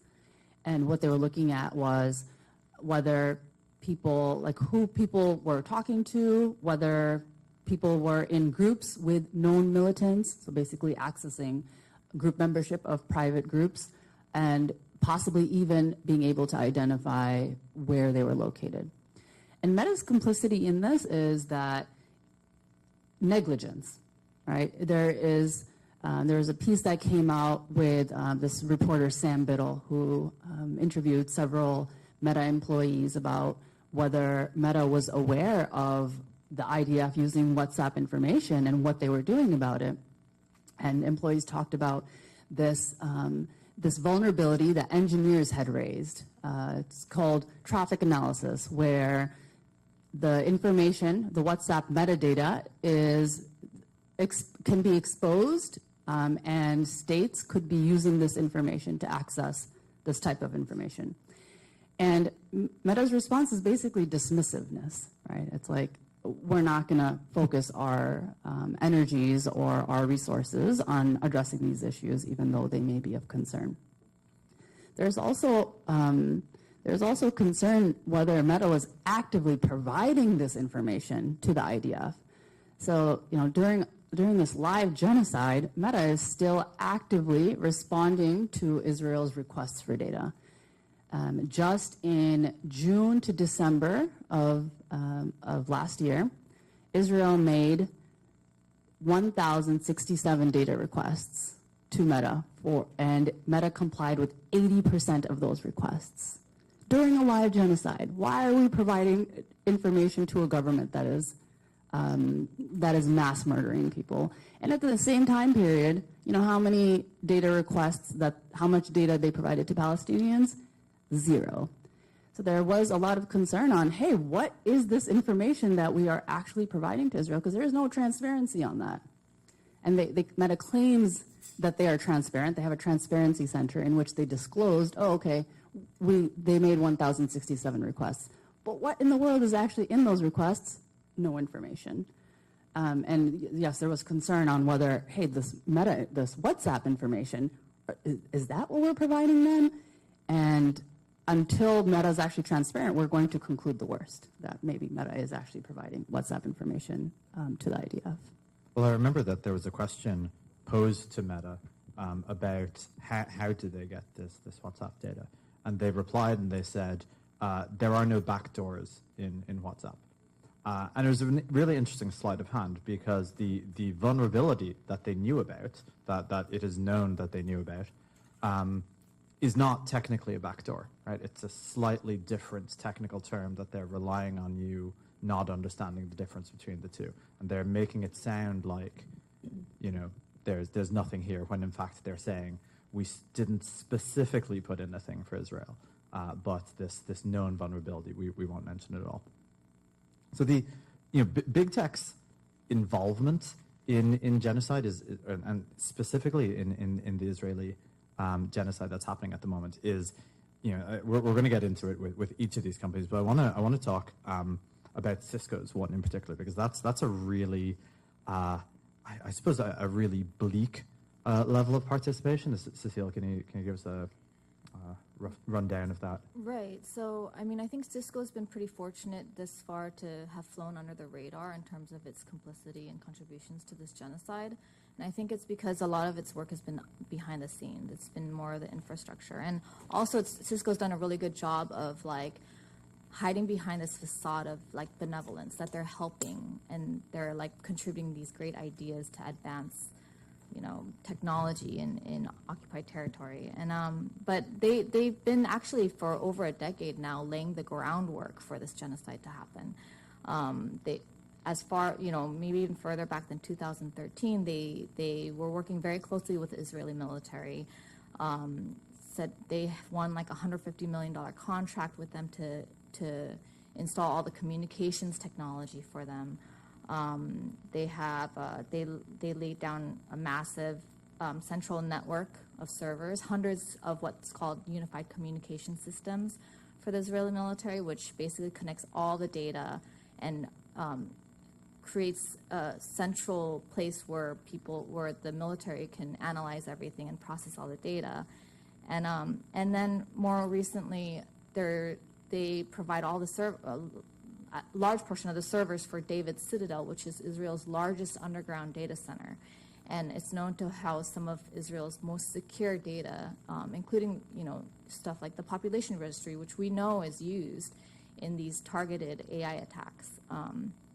And then most recently, late last year, Cisco sold WebEx, which is its flagship messenger app, to the IDF. So, like, for over a decade, you know, most people don't know about it, but Cisco has been laying all the groundwork out for, it's almost like for preparation for this genocide to happen. And it's basically all the critical infrastructure you see. So in addition to that critical infrastructure, am I right in thinking that Cisco also directly pays employees who are taking part in the genocide? Yeah, so I mean, it was similar to other companies such as Intel and I think Oracle or Microsoft. I'm not sure about that, but so soon after the attacks, they paid over 800 employees, so anywhere from 2,500 for Israeli employees, and if they were on reserve duty, they paid them $5,000 each. So they gave money to the people who are now Yes. killing Palestinians. And I think that's across all of our companies. Yeah, I just want testing.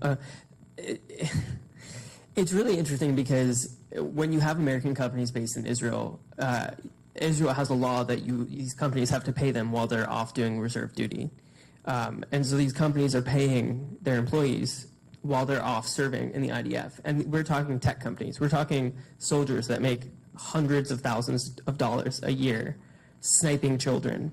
And it is an Israeli law that requires them to, like, be paid while they're in military duty, but also at the same time, like, when you look at the complicity and, like, the war crimes that are happening, it's very deep and it's very complicit, and it's just like the fact that these companies even exist in Israel is the problem.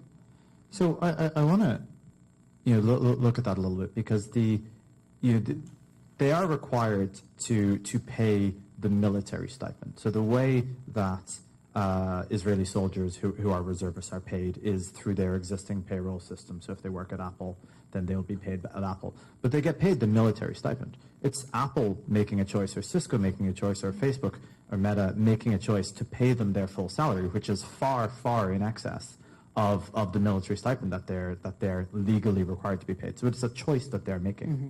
Yeah, it's like yeah, it's just like the mere existence and presence in Israel just immediately means that these countries don't care about human rights. They don't care about equality. They don't care about justice. They will market these things to us. They will sell us these products. They will make advertisements. They will come out every Pride, every Martin Luther King Jr. Day, and they will be like, we are just and we are right, and we fight for civil rights. And when it really comes down to it, when it actually comes down to the fight, no, they will suppress you. And if it gets in the way of them making money, they will suppress you. They will not start advocating for Palestine until Palestine starts becoming financially successful for them.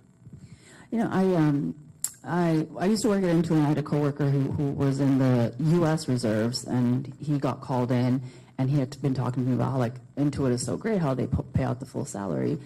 And it's a similar concept with the IDF. You know, they're paying out, these tech companies are paying out these grand salaries to U.S. military as well as Israel military, and I would garner that they are not paying out full salaries for anybody else serving in their own country's military.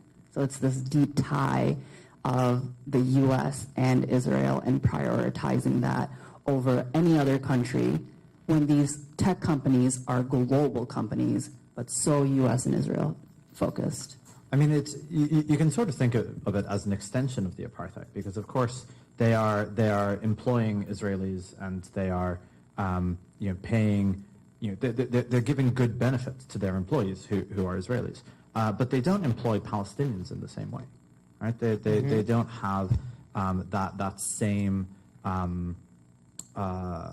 They're not paying out people who are being genocided and who can't leave Gaza at the moment. And I know Cisco in particular. They had this. This sort of scandal where they were deliberately hiring Palestinians in the same office at like a massively lower rate. Right, so that's the pay parity. So again, like Cisco does this whole thing where they act like they're doing something great for the Palestinians. Like they called it the Palestinian Commitment back in 2008, where they invested in high tech in occupied territory.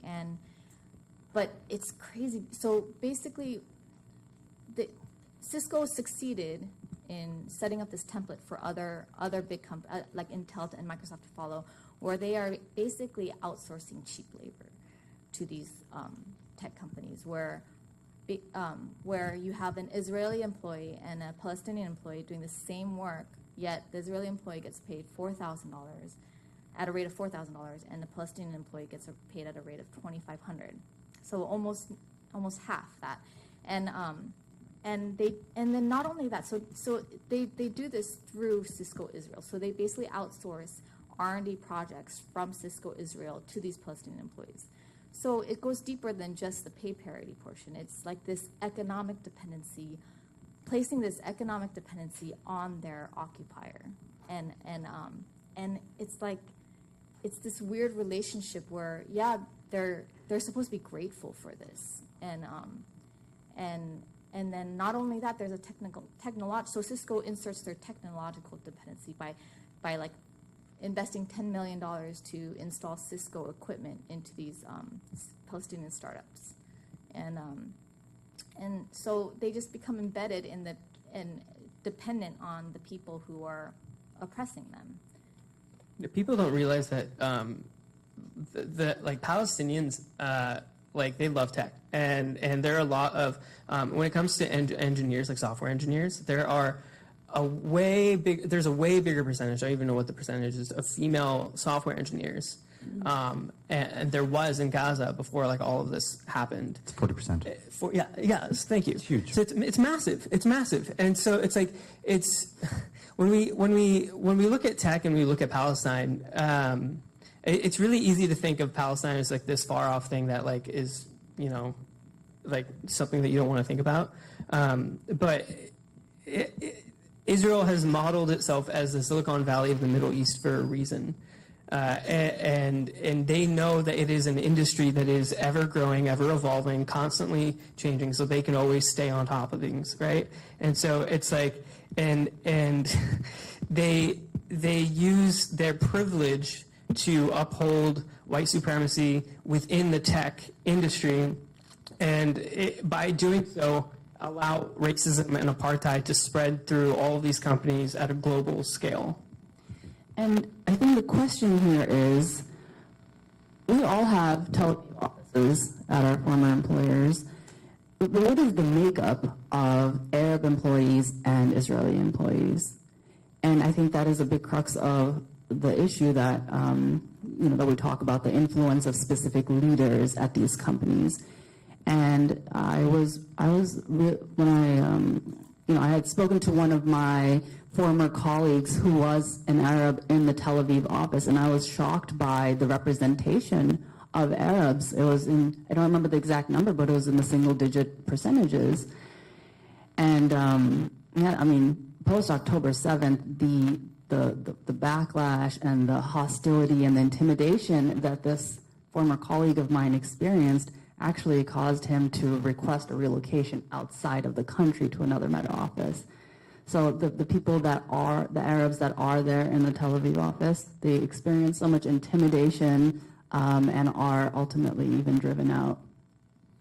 So we're going to talk about this internal censorship and how, how this sort of, how the policies and that sort of thing that are enacting this digital colonialism are happening. But before we do, I wanted to ask specifically about Meta, and specifically, you told us a little bit about censorship at the start and algorithmic suppression and that sort of thing. So how exactly does Meta actually do this stuff? How is the digital suppression happening? How is this sort of like external censorship done in Meta's products?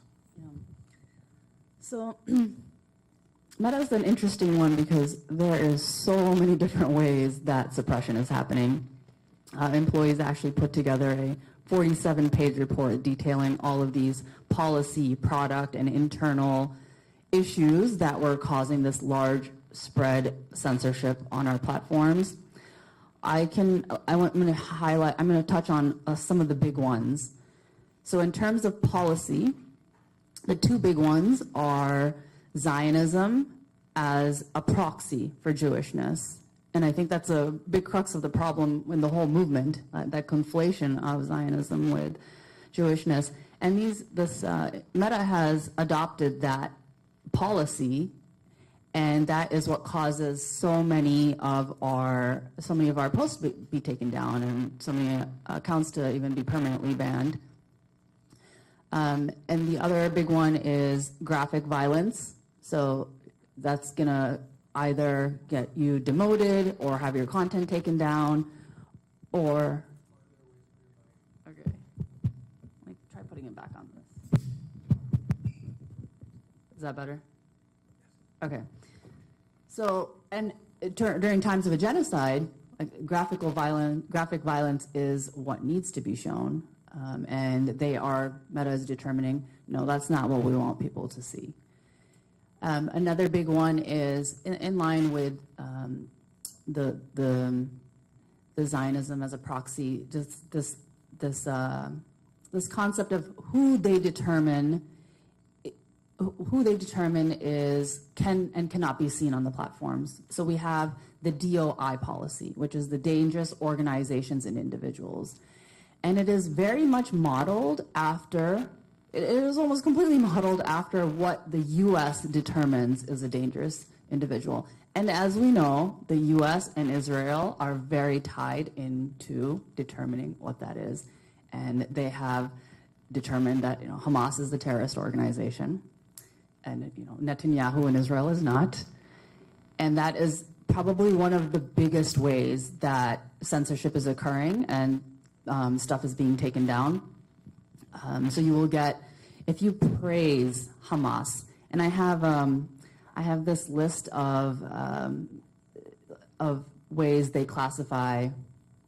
So one of my former colleagues was a policy manager on the DOI team, and she talked about what are the ways that Meta will flag your content as violating the DOI policy. So if you praise Hamas by making the cause better in others' eyes, giving the cause a sense of achievement, showing others the cause has your approval. The cause here being the Palestinian cause. And if you're just showing your support for that cause, they're going to say you are supporting Hamas and flag your account. There was something that was revealed recently about the Columbia SJP account was taken down, and one of the things that they got flagged for was they had like this little red triangle, and Meta said that represents Hamas, and Columbia SJP's account was like permanently deactivated. But it's giving Meta this power to determine what it thinks is dangerous and censoring content that way.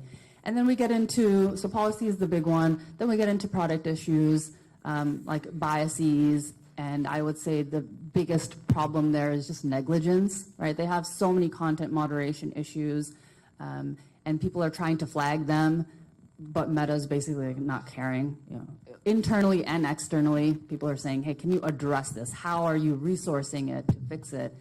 And you kind of get this wishy-washy statement, but there's no commitment to resourcing to fix these issues. And then, sorry, the last thing I will say how censorship is occurring is really, like I've hit on, is these leaders like Jordana Cutler, Guy Rosen, who have ties to the IDF, former IDF, worked in Netanyahu's office, that are influencing. We're going to go into that in a bit. Okay, that are influencing these policies. So I think that's one of the really interesting questions. We hear how the policies, what specific policies that there are, the dangerous organization individual, that's a direct establishment of U.S. policy into social media, which is used by the entire world.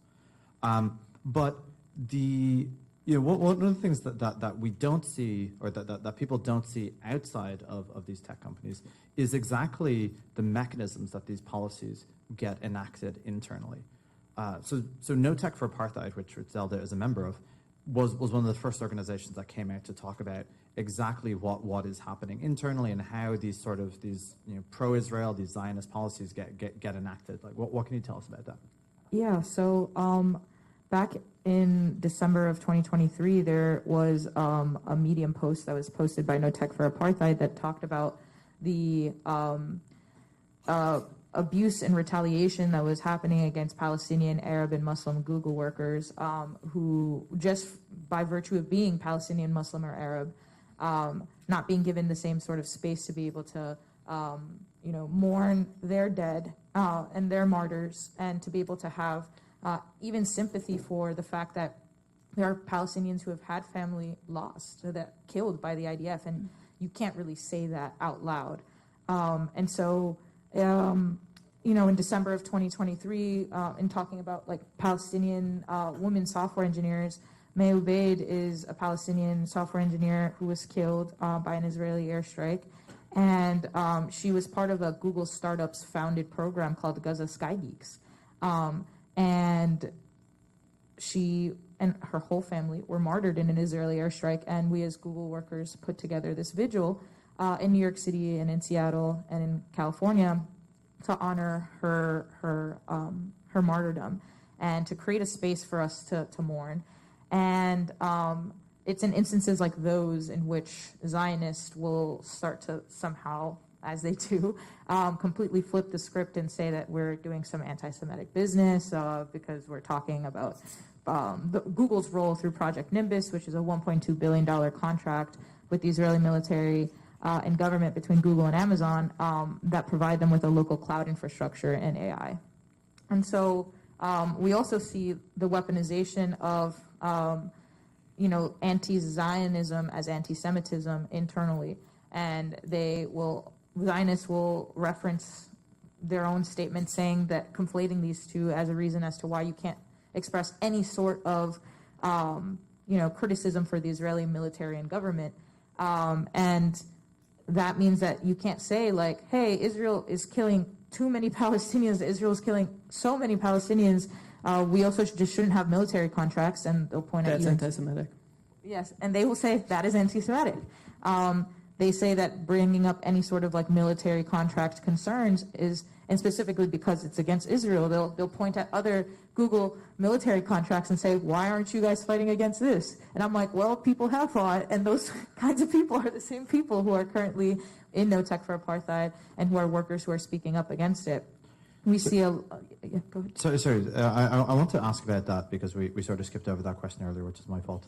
You're talking about this Project Nimbus, and we were talking earlier about the WhatsApp targeting and the facial recognition targeting, and you mentioned lavender. And so can you tie like Google's complicity in this genocide, like tie it all together for us? Yeah, so through Project Nimbus, I said that it provides local cloud infrastructure and AI tools. What does that entirely entail? Well, The Intercept uncovered some slides of what Google was presenting to the Israeli military and government when trying to sell them this technology. And they had slides that talked about facial detection. They had slides that talked about image categorization, object tracking, and sentiment analysis. And so they also, require the use of Google Cloud services for at least 2 Israeli weapons manufacturers. That was like part of the contract, is that like if Israel is going to have a weapons manufacturer and they're going to use AI, it better be Google Cloud AI. They want Israeli weapons manufacturers to use Google Cloud AI. And we can see that manifested in systems like AI systems such as Lavender that are marking thousands of Palestinians for assassination. And how are they marking them? It's through the facial recognition, right? And so we have not seen this level of like facilitation of Palestinian surveillance and oppression and genocide until after Google entered this contract with Israel in 2021. Prior to 2021, the Israeli military would usually run out of military targets to bomb, which is why we've never seen the scale of bombing the way that we see it now. And this lines up perfectly with when Google entered this contract with them to be able to provide them the capacity to carry out death in a mechanized, automated way. So to be clear, Google is providing the computers that are used for the automation of the genocide. Is that right? They provide the cloud infrastructure, which includes like data centers in Israel, as well as like a specialized landing zone for Israelis for the Israeli military of the Ministry of Defense, which includes the IOF. Yes.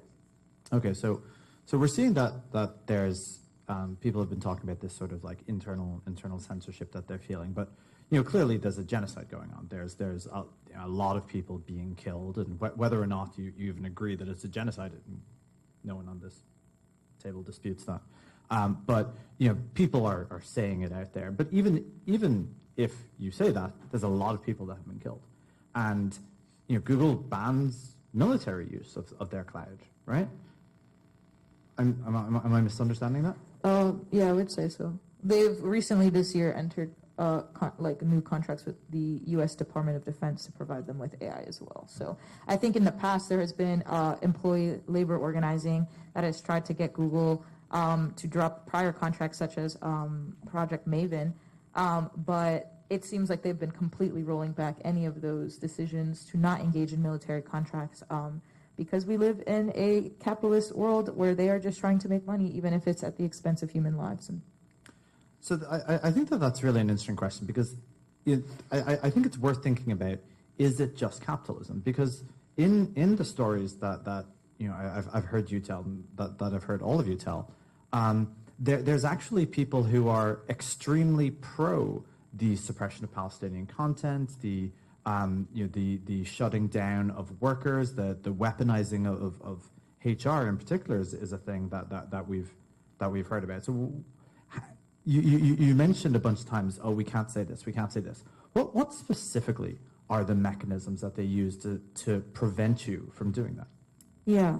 So I personally experienced like a lot of harassment by Zionists at work because I show up to work looking about the same way as I look right now, and that meant that like I had a lot of Google security being called on me, telling me that I would set up a table and say, ask me about Project Nimbus, and they would call Google security on me and say like, you're not allowed to be doing this, and I would say, I know my labor rights, I am allowed to be doing this, but it's the fact that they were trying to use Google security as like a mechanism of like imposing this pressure on me.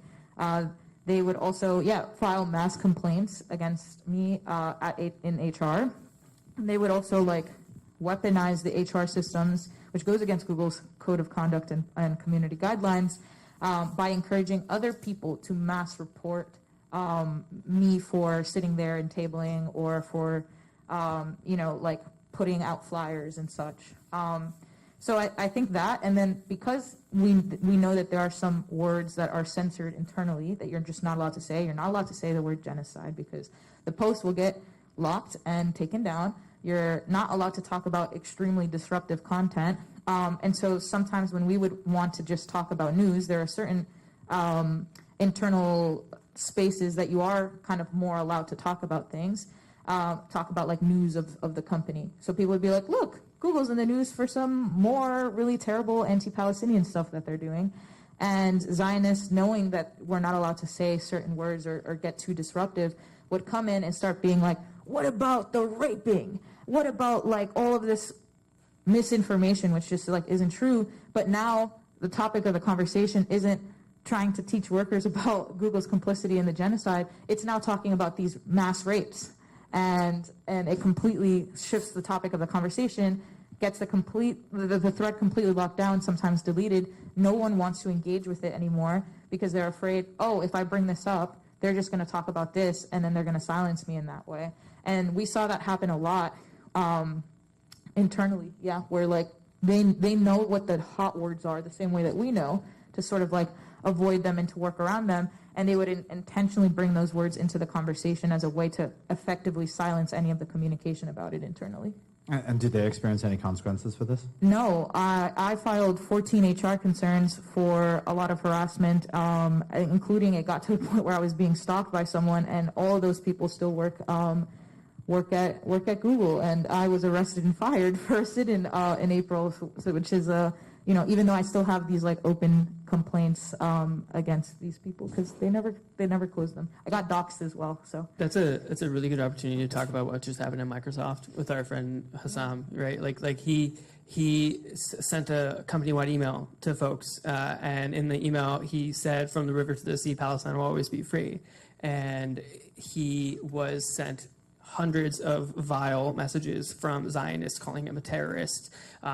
Messages, someone said, "From the river to the sea, Israel would be free," right? He got in trouble for saying that from the river to the sea, Palestine will be free. He's Egyptian and Palestinian. And the person who said Israel will be free was not, and did not get in trouble. He got in so much trouble that they took away his bonus. They took away his salary increase. They monetarily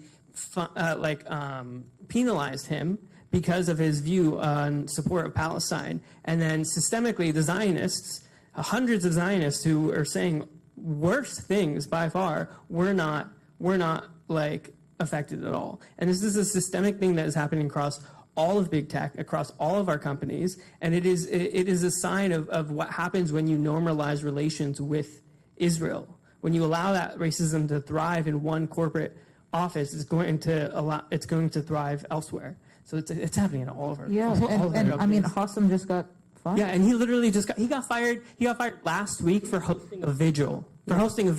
He got fired for hosting a vigil. Yeah. So what about Apple?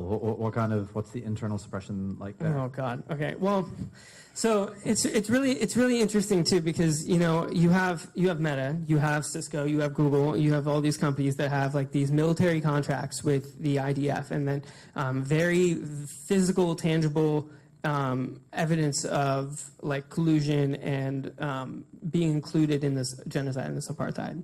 The thing with Apple, and the thing that people don't really necessarily realize, is that it is the normalization of such deep ties within Israel that allows Apple to like thrive.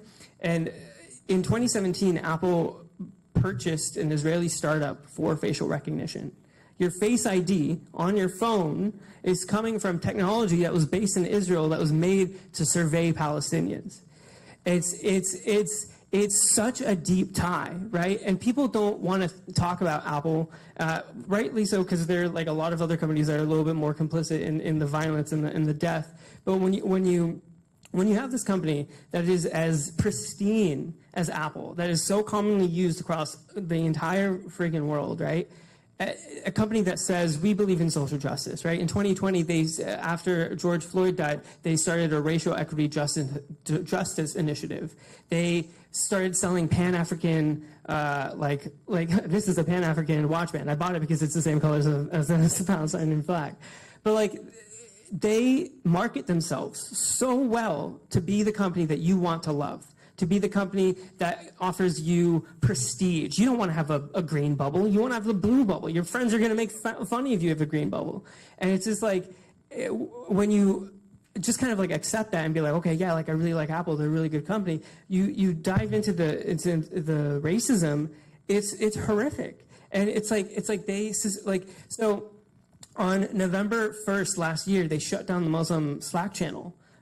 Because Zionists were coming into the Slack channel and they were mass reporting, kind of like what was happening in Google, mass reporting anything that they found offensive, which would be words like genocide. It would just disappear. No one in the channel was explained as to why these messages were disappearing.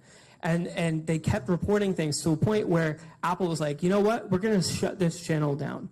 And in order to be fair, they also shut down the Jewish channel. It's been a year, and they have not even provided the channel back after multiple meetings with managers.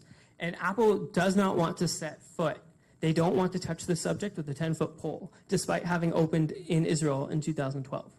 I mean, is it possible that they don't want to get into this sort of like concept because they have this historical sort of like supply chain colonialism that's built into the actual hardware that we are using? Yes, exactly. I mean, like, it's all back down to colonialism, people, right? Like, so they use precious minerals from Congo, right? And Congo and the whole of the African continent has been a victim of colonization, right? The people of Congo should be rich as hell, and they're not, because foreign countries are coming in, utilizing their resources and selling them, and leaving the people of Congo to die. And Apple is complicit in that. In they utilize those same mines. They utilize the mines where people are dying to get these minerals from.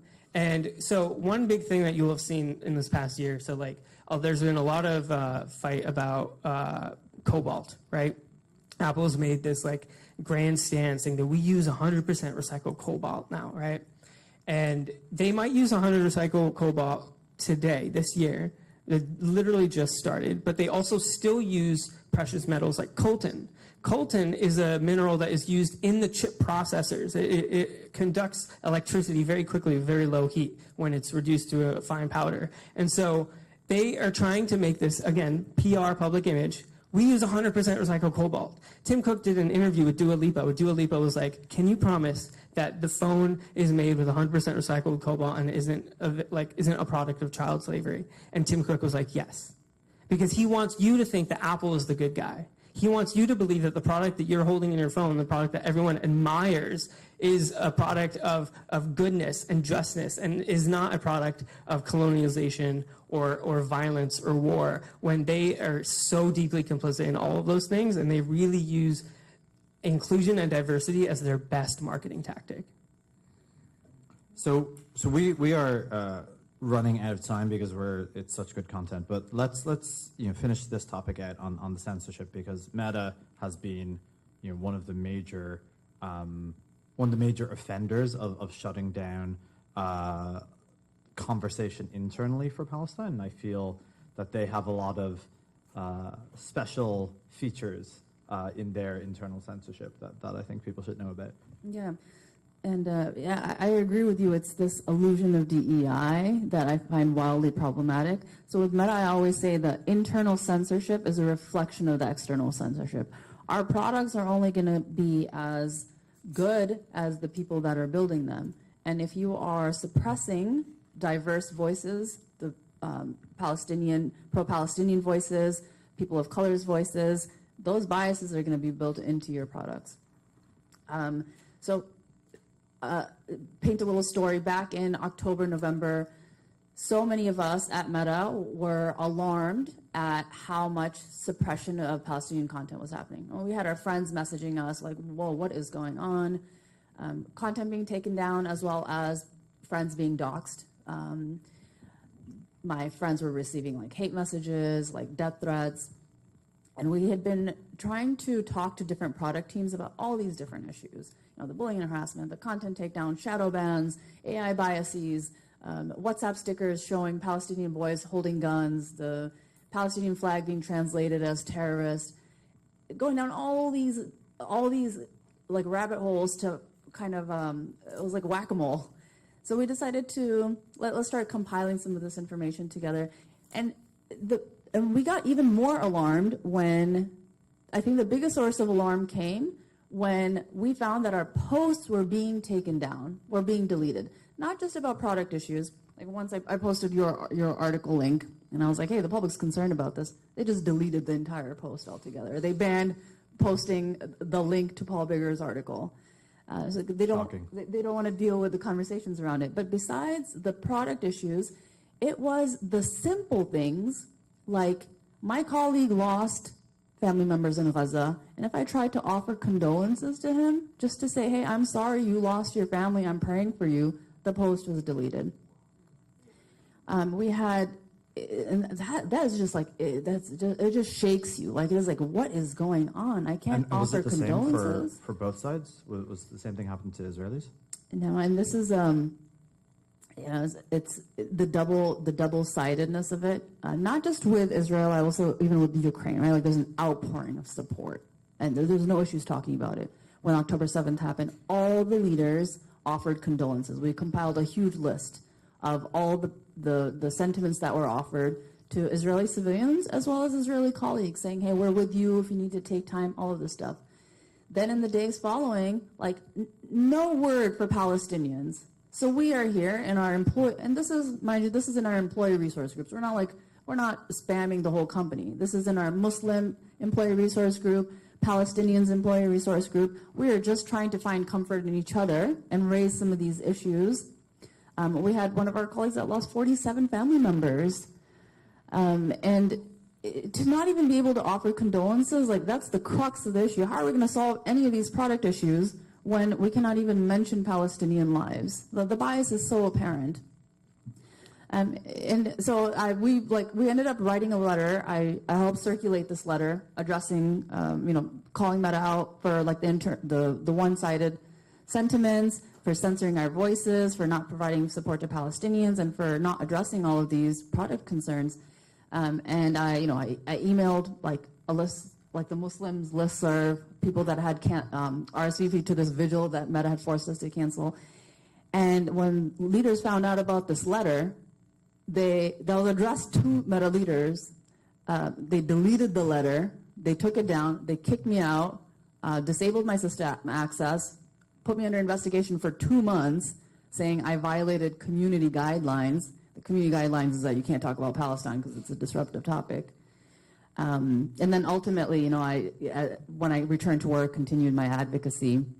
They ultimately fired me for the 47-page report that I mentioned that employees had compiled to just summarize some of the issues we'd been concerned about.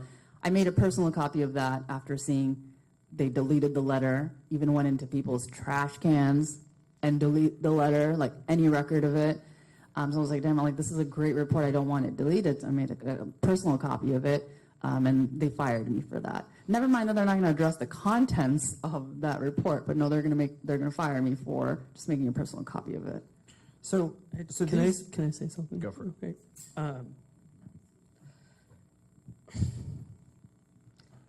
As a Palestinian, it's so hard to sit here and have these conversations. The amount of debate and the amount of conversations that we need to have to be able to be seen as human is just like it's gut wrenching. And like when you mentioned your colleague who lost like 40 plus members of his family, right? It's just like I got a notification on my phone earlier today before this panel, and nearly a year ago, my cousin. I'm sorry.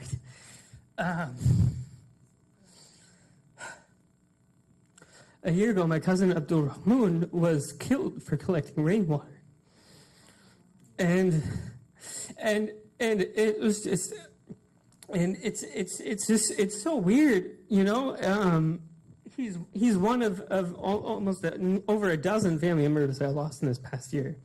And it's just the amount of work required to humanize Palestinian lives is atrocious. The fact that we have to sit here and debate these things and to convince the world, right? Like the fact that this room isn't filled with people who understand, who want to be here, who want to listen, who want to support. The fact that we have to fight through the rubble to even just be heard is it's so demoralizing. And that is why, like, I didn't mean to like throw off the panel, but the reason we have to. The reason we're talking about this right now is because we have to realize that this fight is not just on the Palestinians in Gaza. It's not on the Palestinians of the West Bank. It's not on our politicians. It's not on all the leaders of the world. It is on us. We have to have these fights and these conversations, and we have to make people uncomfortable because once that is over, once the violence ends, we have to come to terms with our complicity in that. Every single person is complicit in some way, shape, or form. And so, if you don't feel heartbreak for the humans that have lost dozens of family members, you are complicit in allowing yourself to dehumanize another human being. It's just it's so atrocious. It's just like it's so maddening, the fact that we have to like sit here and try to like convince the world that like our lives matter in a way. And it's like the systemic oppression that's in tech is mind-blowing, and people don't even really understand the depths of how the products that we use every single day are killing the people that we love. And I want to expand on that a little bit. Like the level of, I mean, this dehumanization, sorry, I don't mean to. No, you're fine. But just this level of dehumanization, I mean, that's such a core weapon that's used to enable this genocide, and we see it in all of our companies. And I hear the same pattern going on. And you have Cisco, and we pride ourselves in our conscious culture. I mean, it's been the number one greatest place to work for the past 3 years. And you wouldn't think that that would be happening there. But actually, it's really bad. Like, it started with the open letter, the suppression of that. And again, they act like on the surface that they're all good. And you have the executive VP, Francine Kotsuda, we sent her the letter at early on, and she praised us, and we were like, oh, wow, we might actually get somewhere with them. But once we reached over 1,700 signatures, they got scared and they shut us down. And they removed our SharePoint site that had all the educational resources, and it was due to a handful of complaints from this public company-sponsored inclusive community where they were complaining about us. And it's crazy because you also see the double-sidedness of it and the hypocrisy. Like, there's comments. So we have Jewish allies that left that group because they were so offended by what was going on in there. There's comments. We have documented evidence of like comments where they're equating. They're referencing Palestinians as having like 4 legs. And they're talking about like, I mean, I'm sorry, I have to say this because I want to expose this, but they're equating pro-Palestinian, queer pro-Palestinian activists as chickens running for KFC. They're talking about, they're calling all Muslims terrorists, and there's just it's so crazy. We compiled an 80-page ethics case report on all the comments that were made in this space.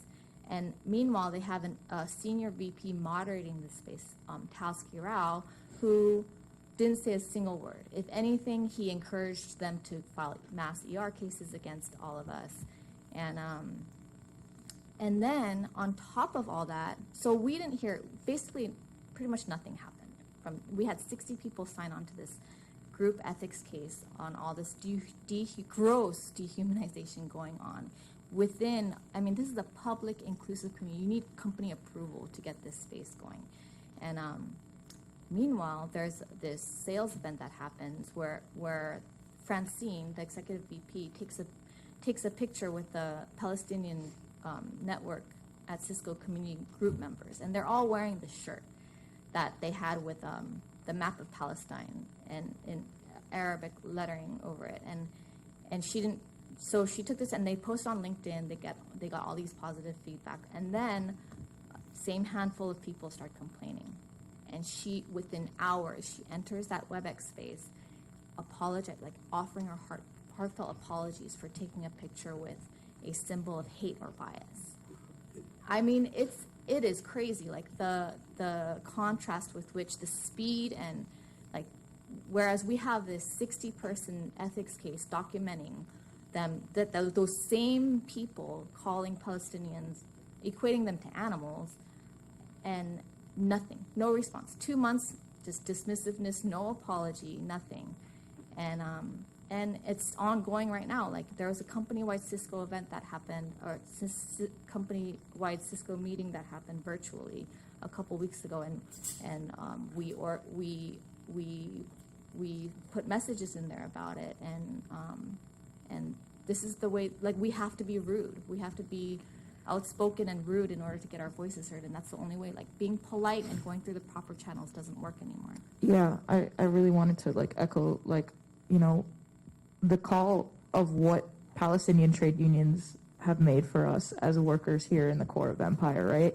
Which is that, like, there is no genocide in Palestine without American bombs being made by American workers. And there is no genocide in Palestine without Google workers who work on these technologies that are being then used to mass exterminate Palestinians, right? And what that means is that as workers, we have to come together and put some of our skin in the game, right? Because for me personally, like, I get asked a lot of questions about why I was willing to get arrested at work and then get fired for it. And I was like, losing my job is not losing my life, okay? And I think that we have to be very honest, especially within the tech industry, about the privileges that we have to be nonetheless workers. We are very much at the top of the working class, but we still don't get to determine what our labor does and how it is used in the rest of the world. So we are still working class people, whether or not we want to admit it, right? And what that means is that, like, we have all these privileges that we can lose our jobs and be okay for a little bit of time, right? And that means we have to make those risks and determine, like, the sacrifices that are necessary for liberation, because there are sacrifices that need to be made. Okay, and it has to be rooted in labor organizing, because each one of us can't do much, but all collectively we can do a lot more than we think. Yeah, absolutely. I want to, like, before we, like, go on to, like, the questions, but I just want to end on a more hopeful note in terms of, like, what you're seeing happening right now is, like, a very small glimpse into the solidarity that is growing within the tech industry. Like we have worker-led movements happening across Meta, Apple, Google, Cisco, Intel, Microsoft. It's and what?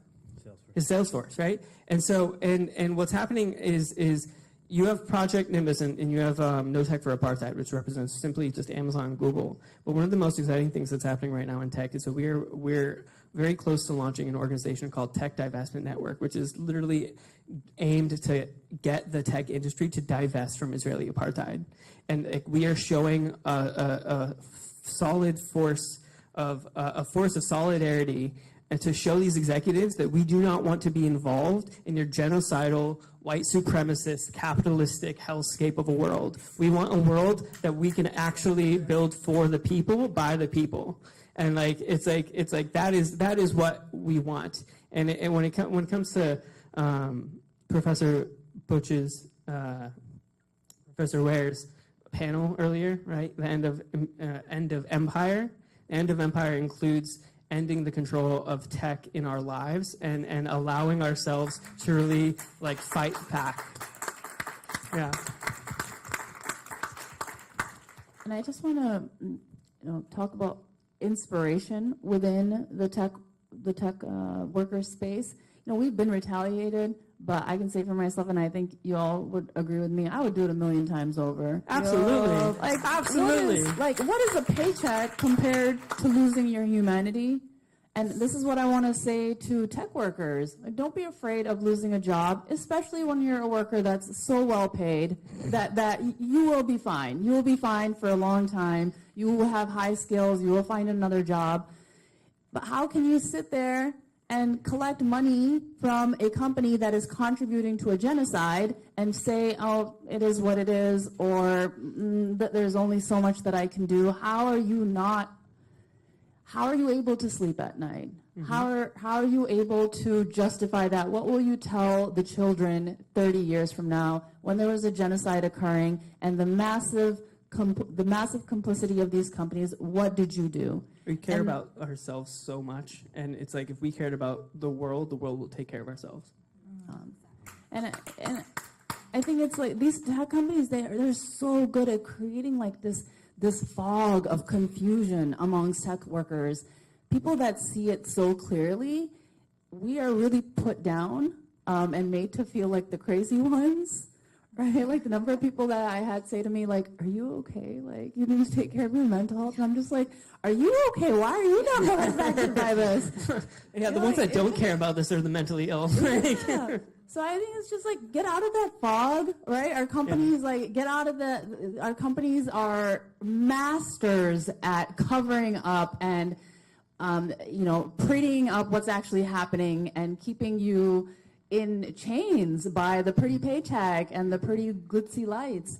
And we just need to do more to inspire workers to stand up together and stand up for humanity together. Let your guilt guide you. Yes. All right. All right, folks. So that's it for the prepared section of the panel.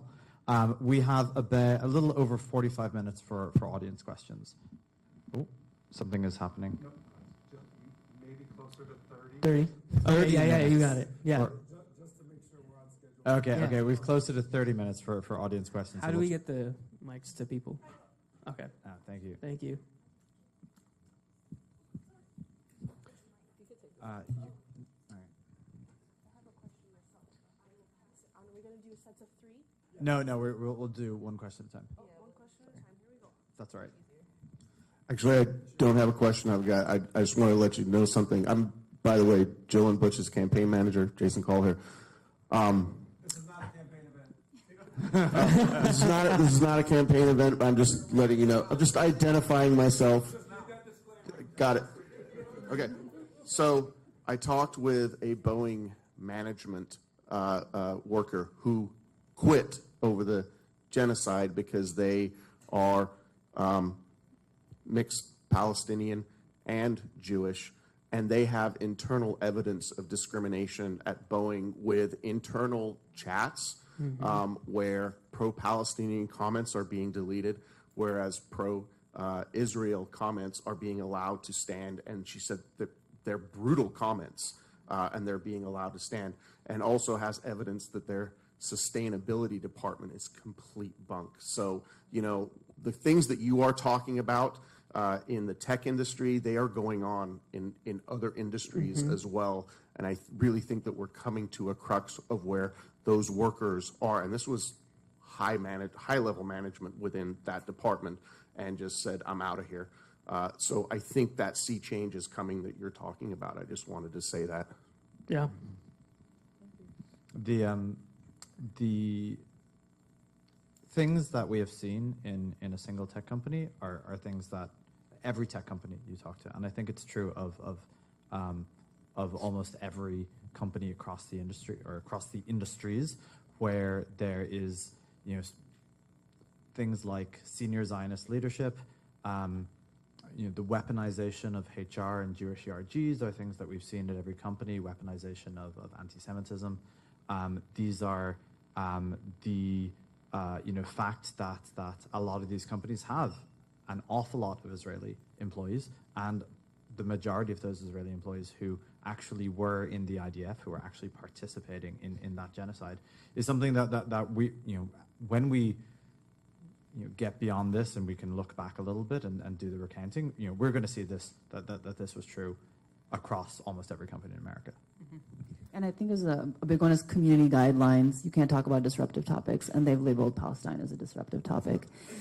And I think, we were discussing, when we started meeting each other, I was really blown away by the tactics that these companies use to suppress Palestine. And it seems like it's the same playbook. It seems like they went to a conference and talked about how to suppress Palestine and to suppress and intimidate workers from speaking out. And I think it's about, it's happening in silos, and we're starting to come together. If we tell that picture, we tell that story where it's the same tactics that are being applied, that's powerful, and that is what we are trying to work towards. And I think speaking up, I think we're also having people reach out to us. Like, I just had somebody from MasterCard reach out to me the other day, and she's like, the same story that you are talking about is happening to me. I also got fired. This is also happening at MasterCard. And how do we bring these voices together to create that power and that momentum? Have you guys considered building a legal case for discrimination within these companies? Because Absolutely. That's the thing that I have been talking about with this Boeing worker, is to build that case for actual legal discrimination. Yeah, so in April 16th, 2024, Google workers, with a lot of them affiliated with No Tech for Apartheid, did a sit-in in California, New York City. Google fired 50 workers in response on an act of mass retaliation it's very unprecedented within the tech industry. We are currently in a legal battle with Google. We have filed with the National Labor Relations Board in order to fight the retaliation, hoping to set some sort of precedent for worker protections, especially from the tech industry, which has largely been, kind of separate from labor struggles. But we're really trying to bring tech and labor together because they've been disconnected, and very intentionally so throughout time. So. Right. So we're going to remove. Okay. Next question is your question, please. Thank you. And then I'll move the mic real quick. So it was just said that Cisco has pride themselves of being the great company to work or whatever. And I feel as though in the past about 3 years, right? You said so. It kind of just connects the collective liberation in my mind, because after 2020, there was this huge discussion about diversity and equity. We got to talk about that. And now creating just this huge division between, we're a great place to work for maybe brown people, but not Arab brown people. Just creating more division. And then there was a comment that said, that was they're all rooted by money, right? So it doesn't end up surprising to me, but my question is, as people that aren't working in tech, that carry an iPhone, do I just drop my iPhone and say fuck my iPhone? I want to be able to have action behind something. And as a person that's not working at tech, what can I do? How can I help? How can I support? Limit your consumerism. That is what it's at. It's like you have these companies that have such large monopolies, right? Meta has a monopoly on social media. Apple has a monopoly on iPhones and MacBooks and stuff, right? And Google has a monopoly on all the shit that Google has a monopoly on. And so what it comes down to is it becomes almost unrealistic to do a boycott effort to try and be I'm going to boycott everything from this company, right? And so when you can't realistically boycott a company, what you can do is limit the amount of times that you purchase from that company or you interact with that company. Yeah. You can also make it very clear and be very vocal about where the public stands, because these companies are doing these things and they're getting away with it because their facade is bigger than the horrors that are happening behind the scenes, right? So if people are actually more aware and the conversation gets louder to the point where they can't avoid it, then they have to start being held accountable. No, go ahead. Just a follow up to that. It's we said it's social media is our news, right? But when our side of the story is being so censored, it's I want to keep pushing it out there, but they're just turning around and saying, no way. So what can I do on that part to keep pushing, but then just keep getting taken down? So I think boycotting is one aspect of it, but I think a big part of it also is you got to take it from a very strategic perspective. I mean, that's why you have the BDS movement. It's about targeted boycotts, right? Mm-hmm. So, for me, I don't know about, so I know like these big tech, like they're like really big and bad, but they're not moving anywhere, right? Like they're not gonna, they're not shy about their stance on all this, right? That's why we feel, our organizing committee feels that Cisco is a strategic move to focus on pressuring them, on signing petitions for them, and like writing letters to universities, going to like student career fairs, and I think all of this is going to start with the students. I mean, that's how it has been historically. So we want students to start speaking up. I mean, there was one, the University of UCL, where after Cisco was listed on the BDS site as a target, they kicked Cisco out of their career fair. You know, and we need stuff like that to happen. So we need a targeted pressure campaign on Cisco. And Cisco's in a position, it's in a weak position right now. And also because of its conscious culture, is the most likely to divest from Israel at this point. So I think we need to move Silicon Valley forward incrementally. And I think it begins with Cisco. So we need, I mean, Cisco is boring. A lot of people don't even know Cisco, right? So it's hard to get attention on Cisco, but I think we all need to come together and target our pressure campaign, starting with Cisco. And we move Cisco forward, and then we might see other companies move forward. I mean, ultimately, profit's the bottom line. So we're not going to convince them morally to divest. We need to focus on like sub-targets. So universities, churches, communities, get them to sign, like, just, it's as simple as signing petitions. You know, you see someone ask you to sign a petition to divest from Cisco, sign it. It's important. Because that is how BDS got, was it Puma? I think it was Puma. That's how they got them to like cancel their next contract with Israel, is through petition building with the communities surrounding Puma. Yeah. So we got to do the same thing with Cisco, is we target those communities. Tell your universities to stop using WebEx. WebEx sucks anyways. Go use something else. So there's a broader sort of movement. You like I think a lot of people think about what is my complicity, and we've been taught this, right? We have to recycle. It's not the companies that are burning the oil that are the problem, and fundamentally there is a very large movement that is across the space. People are doing shareholder resolutions. People are doing divestment resolutions. You see Nordic companies are divesting from Israel. There are people fighting against Israel bonds. So almost every part of the ecosystem has someone who is starting a campaign that is against it. But the issue is, for a lot of them, that a lot of those movements are young, or the people's recognition that the movement is important, which largely happened after the invasion and the genocide, that is young. So we're going to see those things become a lot more organized, a lot more mature, because we face the exact same problem, as with recycling, right? Can you get off Instagram? And if you do, does it make that much of a difference? It's a very difficult challenge to say, well, the consumers are the people whose behaviors want to change, when we're all addicted to social media. Yeah. I also really want to quickly say that, like, it's critical. We have to be critical of the technologies that we use. Like, that's part of it, right? And, like, telling people about why we ought to be critical. Spotify Wrapped is about to come out, right?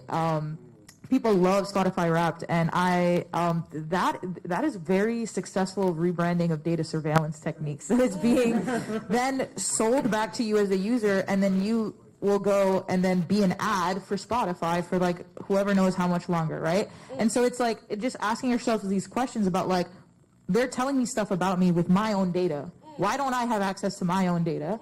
What are they telling me about my data? How might that be trying to shape my behaviors, right? So it's a critical engagement. Like, it is very unrealistic to get us all off of all of the technology, right? But there has to be a little bit of, don't trust any of these companies. And when you see something, you can look into it a little bit, find some information, share that with the people around you, and build a critical engagement with technology, because it is all around and we can't just, completely get off of it. I'll just throw into that as well. We should get to the next question, though, because we will. I just have one fun thing on Spotify. Daniel Ek, the CEO of Spotify, put $100 million into Israeli weapons companies. Everyone's complicit. Enjoy your music. Can I just offer this really quickly? It's less of a question, but more of a comment, right? So we have coercively consented to using military technologies, and this becomes our everyday reality. I remember the exact age I was when I started using a cell phone, right? It was 21, right? And now this is every day. But to the point that I want to say about, especially when we think about high-tech industry infrastructure, right? And so this is a space, yes, labor organizing, creating unions, that is important, but also thinking about the work of intercommunal solidarities of global communities that are fighting settler colonialism, right? Yes. Because gentrification is settler colonialism. So I'm at a university right now that has, and I'm just, bear with me, has created a partnership with the Israeli National Economic Council and Global Institute on Innovation Districts. Innovation hubs and networks and high-tech campuses are code words for settler colonial projects. Yes. So they have been involved with colonizing, right, gentrification and displacement on the 52nd Street in West Philadelphia, and this is the Black Bottom, historic Black West Philadelphia neighborhood, right, using mass expulsion, displacement, policing, and incarceration of Black working class communities, and simultaneously, right, using policing, incarceration, mass expulsion, and displacement of Palestinians in the West Bank. So their first initiative, remember Sheikh Jarrah, right? So they just opened the first initiative of Silicon Wadi, right, in the sister community of Sheikh Jarrah. This settler colonial project was a construction of 200,000 square meters of high-tech offices and workspaces at an investment of $56 million. So in 2022, Palestinian media sources actually covered the Israeli state sponsoring of ethnic cleansing schemes in the broad daylight of Palestinian communities in Wadi Joz. Right? And so this was responsible for the expropriation of 200,000 square meters of land, but the demolition of 200 Palestinian facilities. So we have to think about, yes, like the digital apartheid that is happening, the military technologies of surveillance, but then the active, right? So Gaza is happening, but then in the West Bank, but this is then responsible for the expropriation and displacement of Black and brown communities in the United States and globally. Right? So this is part of the ways in which we can actually collectively start to organize. There's many fronts that we need to attack. It's all connected. Yeah, Yes. it is all connected. Yeah. One thing to answer your question about what do you do, like if you're getting suppressed on Instagram, get on the streets. Like get out on the streets. Like you can't just keep it online. You have to come out and support these protests and these rallies. I think what we're here for is to educate, but also inspire. This can't only be worker led, right? Just the way the public is targeting like Starbucks and cultural institutions and blocking bridges. I invite you all to come to our offices and protest outside. We've been doing protests outside. Apple had a day of shut down Apple stores. Yeah. Meta, we did a visual outside. We had a shut down tech day on October 24th where we all protested outside of our offices. And I would love for the public to join in on that and just be angered enough by it to show up at their doors. And I want adding to that, actually, a lot of us live remote or work remotely, and you don't even have to go that far. Some people, even just a tiny little step, just join a group. That's the beginning steps of organizing, and that's the most important thing we can do right now is organize. Join a group. You don't even have to participate in the group. Just join it and just hang out, and see what's going on. You don't have to read every single message, right? That's the first step, and that's where it begins, and take those little baby steps. You don't even have to go in person if you're not ready for that right now, Professor Ware. So just quickly, convener's prerogative, Cecile, please speak into the mic just to make sure that the cameras get it. That's the only reason we're hearing you fine. I'm going to try to ask the panel to wrap by 1:15, but I actually wanted to, if possible, just to leave time for Salat for people that need to pray before we go to lunch. And then I had two, pieces to add to the conversation. The first was just a reminder again from last evening. People usually mobilize around issues, but revolutionaries organize against systems. Organize against systems. And with that in mind, just going to throw out the fact that Raytheon's offices are right here. Right here. And, they have been, recruiting students right out of STEM program here at UCSB. When we did a protest on this campus, last year, we heard from, STEM students that are talking about that literally first year in programs, they're essentially being groomed by the war machine. So we have to have this kind of integrated approach. And since we're on a campus, and it happens to be my campus, and we've protested on this campus, I just want to point out the physical proximity as well as the capitalist proximity between that Raytheon office that sits over there on Hollister and this campus that sits right here. So that was it. Was there another question, I think? Yeah. Oh, okay. Yeah. Left. Okay, so my question is, I have a couple questions, but the main one is, how do we get our own social media platform, really? Super simple question, but probably the most complex answer. So how do we get a social media platform that isn't regulated by Zionist, imperialist, corporatist, capitalist greed, right? Yeah, I think that's a very big question, and I'm sure everyone here will have kind of different answers to that. And that's part of the point. We should have different answers and approaches for how that will look like. I think that in my academic experiences, studying digital humanities, it's thinking about well, what does it look like to center the public in what you are building and not profit, right?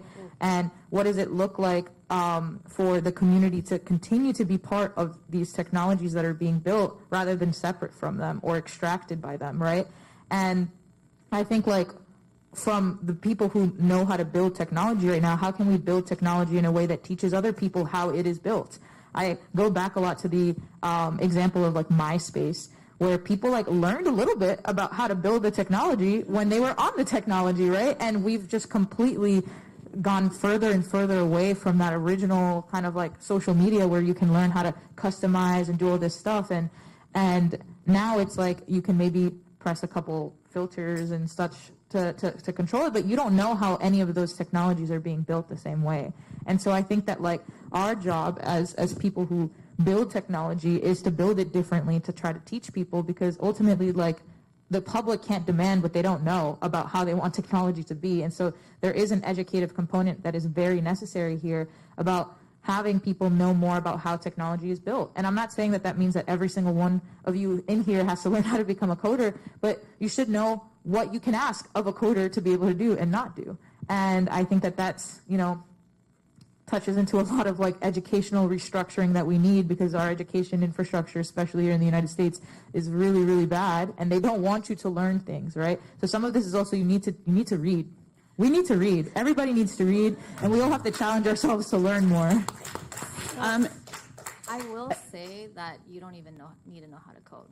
If you want to build something, you can do it now. It's I'm going to be out of job pretty soon, probably, because all you need to do is know how to do prompt engineering. You just need to tell ChatGPT how to write you a program. Ooh. And there's the Boycat app. Have you heard of that? The person who wrote that app didn't know how to code. That is not true. He said that he didn't know how. Adil? No, he's a software engineer. No, we just had a meeting with him. Oh, all right. I stand corrected. He said that he had to teach himself how, but he used anyway, we can, but maybe I'm wrong. But anyways, I'm still standing by that. You don't need to know how to code. I look at it. Thank you.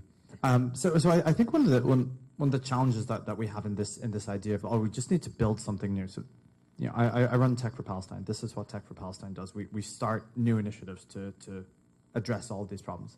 But the problem is that they're all new, right? Meta is 19 years old, right? It has 2 billion users. It is not possible to go from something that we build today to something that has influence today, because it takes 19 years to get to 2 billion users. And the There is actually a Twitter replacement. In fact, there's a number of Twitter replacements that have been created. One is called Mastodon, and Mastodon is probably the biggest open tech platform that's out there. It's over 10 million users, and there's another one that's newer and that's got a little more closely aligned to venture capital funding structure, but it's also getting about 10 million users, and that one's called Blue Sky.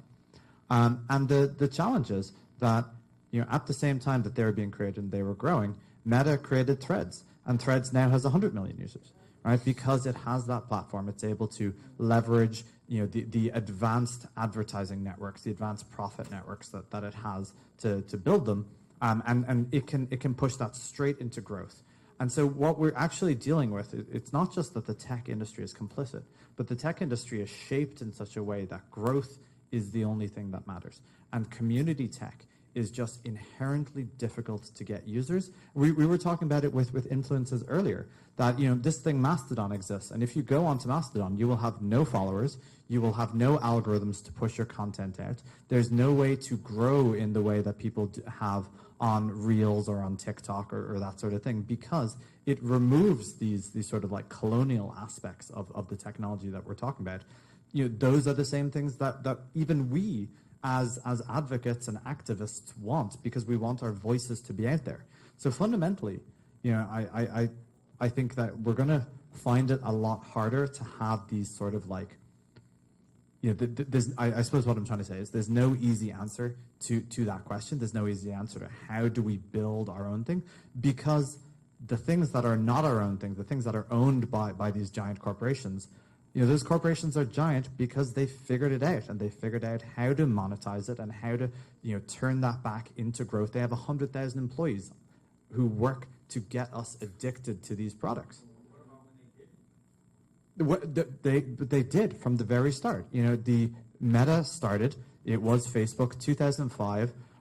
Mark Zuckerberg built this little thing in Harvard, and then Peter Thiel, who one of the most evil people alive, gave him $500,000 to build it, and then a couple of years later, someone gave him, or a year later, someone gave him $5 million to continue to build it. And so that like the venture capital aspect of it, the people who invest in startups, the people who take often our university's money and pump it into startups, they are doing it for a profit motive. They're doing it for a growth motive, and it is just fundamentally very hard for community tech or free tech or Zionist free tech or capitalist free tech, however we want to put this.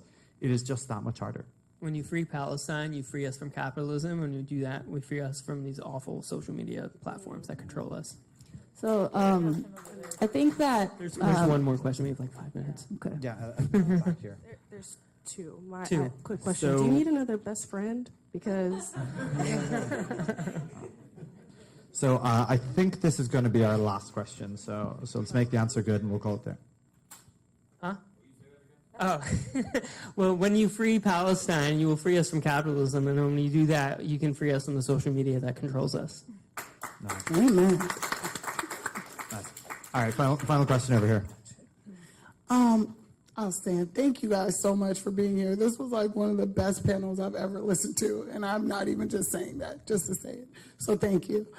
My name is Cecile Bailey. I am a founder of Project Antietam, which I started this summer after visiting Antietam, Maryland, where hosts the battlefield of Antietam, where I'm going to just take y'all back real quick. During the Civil War, right before the Emancipation Proclamation was passed, actually, it was considered the bloodiest day in America because over 23,000 people died in one single day.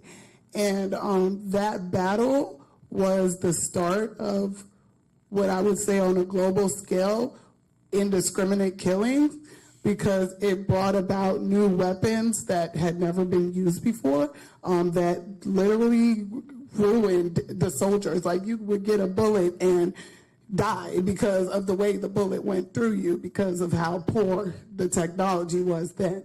As you can see, now, like, from Antietam to now, where we are extremely targeted with who we want to exterminate with these technologies. You know, it's indiscriminate and targeted at the same time because, you know, they're just, you know, they find a location and they drop a bomb on 300 people, you know.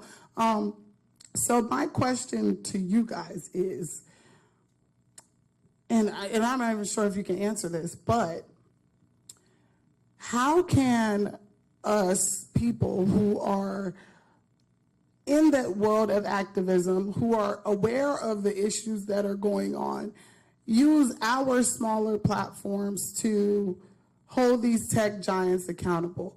Because what I realize, because I also run my own social media platform, Young, Black, and Aware, shameless plug. Thank you. These companies make money off of us every single day. Why do you get to make money? I make money excuse me. I don't make money every day. No, I use the platforms every day to build and engage audiences, and I do so very strategically because I've been doing this for about 10 years, and I've seen how they suppress, you know, when you try to speak out. So I call it going incognito. I got to do what I got to do, but I got to do it wisely. You know, I refuse to let these technology-based things think that they're smarter than me. I am smarter than an algorithm. I'm smarter than these platforms. I refuse to, you know, give up because that's what they want you to do. They want to put a 2-month, you know, suppression on your thing so that you won't speak out. I'll sit through those 2 months. I'll do my time. And when I come back, I'm going to come back even better. But, you know, I think we have to move forward now. Like, I'm so glad I've learned about all your organizations because now I would love to, you know, collaborate and see how I can help with, you know, elevating the messages about big tech. I just posted about calling Microsoft out for firing their Palestinian employees for having a vigil. I mean, I think it just has to really get to the point where we are just calling every freaking thing out. Mm-hmm. It doesn't stop with tech, but tech has a big part of it. Like, it's so deeply invested in our lives. And one small thing I wanted to say, I was talking with one of my comrades who was telling me about diamond-powered energy. Now, I don't know if y'all know, and I did a deep dive on this and went into a loophole, but diamonds are extremely powerful in how they can convert energy and like actually do stuff to possibly move us like really into the future. But instead, colonialism and capitalism has made us use diamonds to put on a freaking finger and market them and sell them for thousands and thousands of dollars. So that's another thing I wanted to say. Like, I think it's up to us to reframe the things that we are making important. Like, we should be using diamonds to do better things, you know? And yeah, I'll stop right there. To answer your question about like what can you do as creators that are like you know, like we have creators in this room who benefit from these platforms, right? The best thing that we can do is to use our success on these platforms against them. Is like you need to advocate for the things that you know that these companies will not benefit from. You need to advocate for the end of white supremacy, for end of colonialism. You need to advocate, tell your users, educate your users, right? You need to teach your users what to do. That's one of the most powerful things about having an audience or social media in general, is that by educating people, you can get more people to do something than you would have otherwise without that platform. So just use that success against them. And then, like, if you're making money from these things, donate that money to organizations that work to end the systemic racism available. I have this thesis I'm working on that social media was maybe never good for activism anyway. We reduced our message to a funny little graphic, to a 30-second presentation, to a 140 character tweet. The way that we actually educate people is it's often in groups like this, in rooms like this, but often it's very much one-on-one. The thing that I think we should be doing is advocating getting off of social media and making a list of all your friends who don't know about Palestine or who don't know about racism or whatever it is that is part of the colonialism that we're experiencing, and go and talk to them. Let's go for a drink and let's talk about colonialism. I agree to that, but I will also counter that I think this movement would look very different if we didn't have social media. I think so many people got educated through content creators that were just speaking to the public. We have a high schooler here who, I listened to his videos and I was so educated by them. And I think there's a lot of power in that. I saw movements occur because of mass number of people being educated very quickly. I think there's a value in both. And I would say, it's about the public pressure on these companies. So let's get creative. I would personally love help, right? From content creators that have hundreds of thousands of followers. What's a creative way to really get this into mainstream media, put up the pressure? For example, the Black Lives Matter, when we did the Black Square, right? It was all over social media. That raised awareness for the issue. So maybe something like that to raise complicity of maybe Meta Stop Censoring Palestine, maybe the number of people that post something like that to prove how many people are angry and aware of the issue. All right, folks, we are gonna. No, we're right at the end. Sorry about that. So quickly before we end the panel, I want to make sure that you all know who these wonderful folks are so that you can follow them on socials. This is Saima Akhter from Meta Stop Censoring Palestine. Tariq Rauf, Apples Against Apartheid. Zelda Montes, No Tech for Apartheid. And Cecile Kim, Bridges to Humanity. And I'm Paul Biggar, Tech for Palestine. Thank you.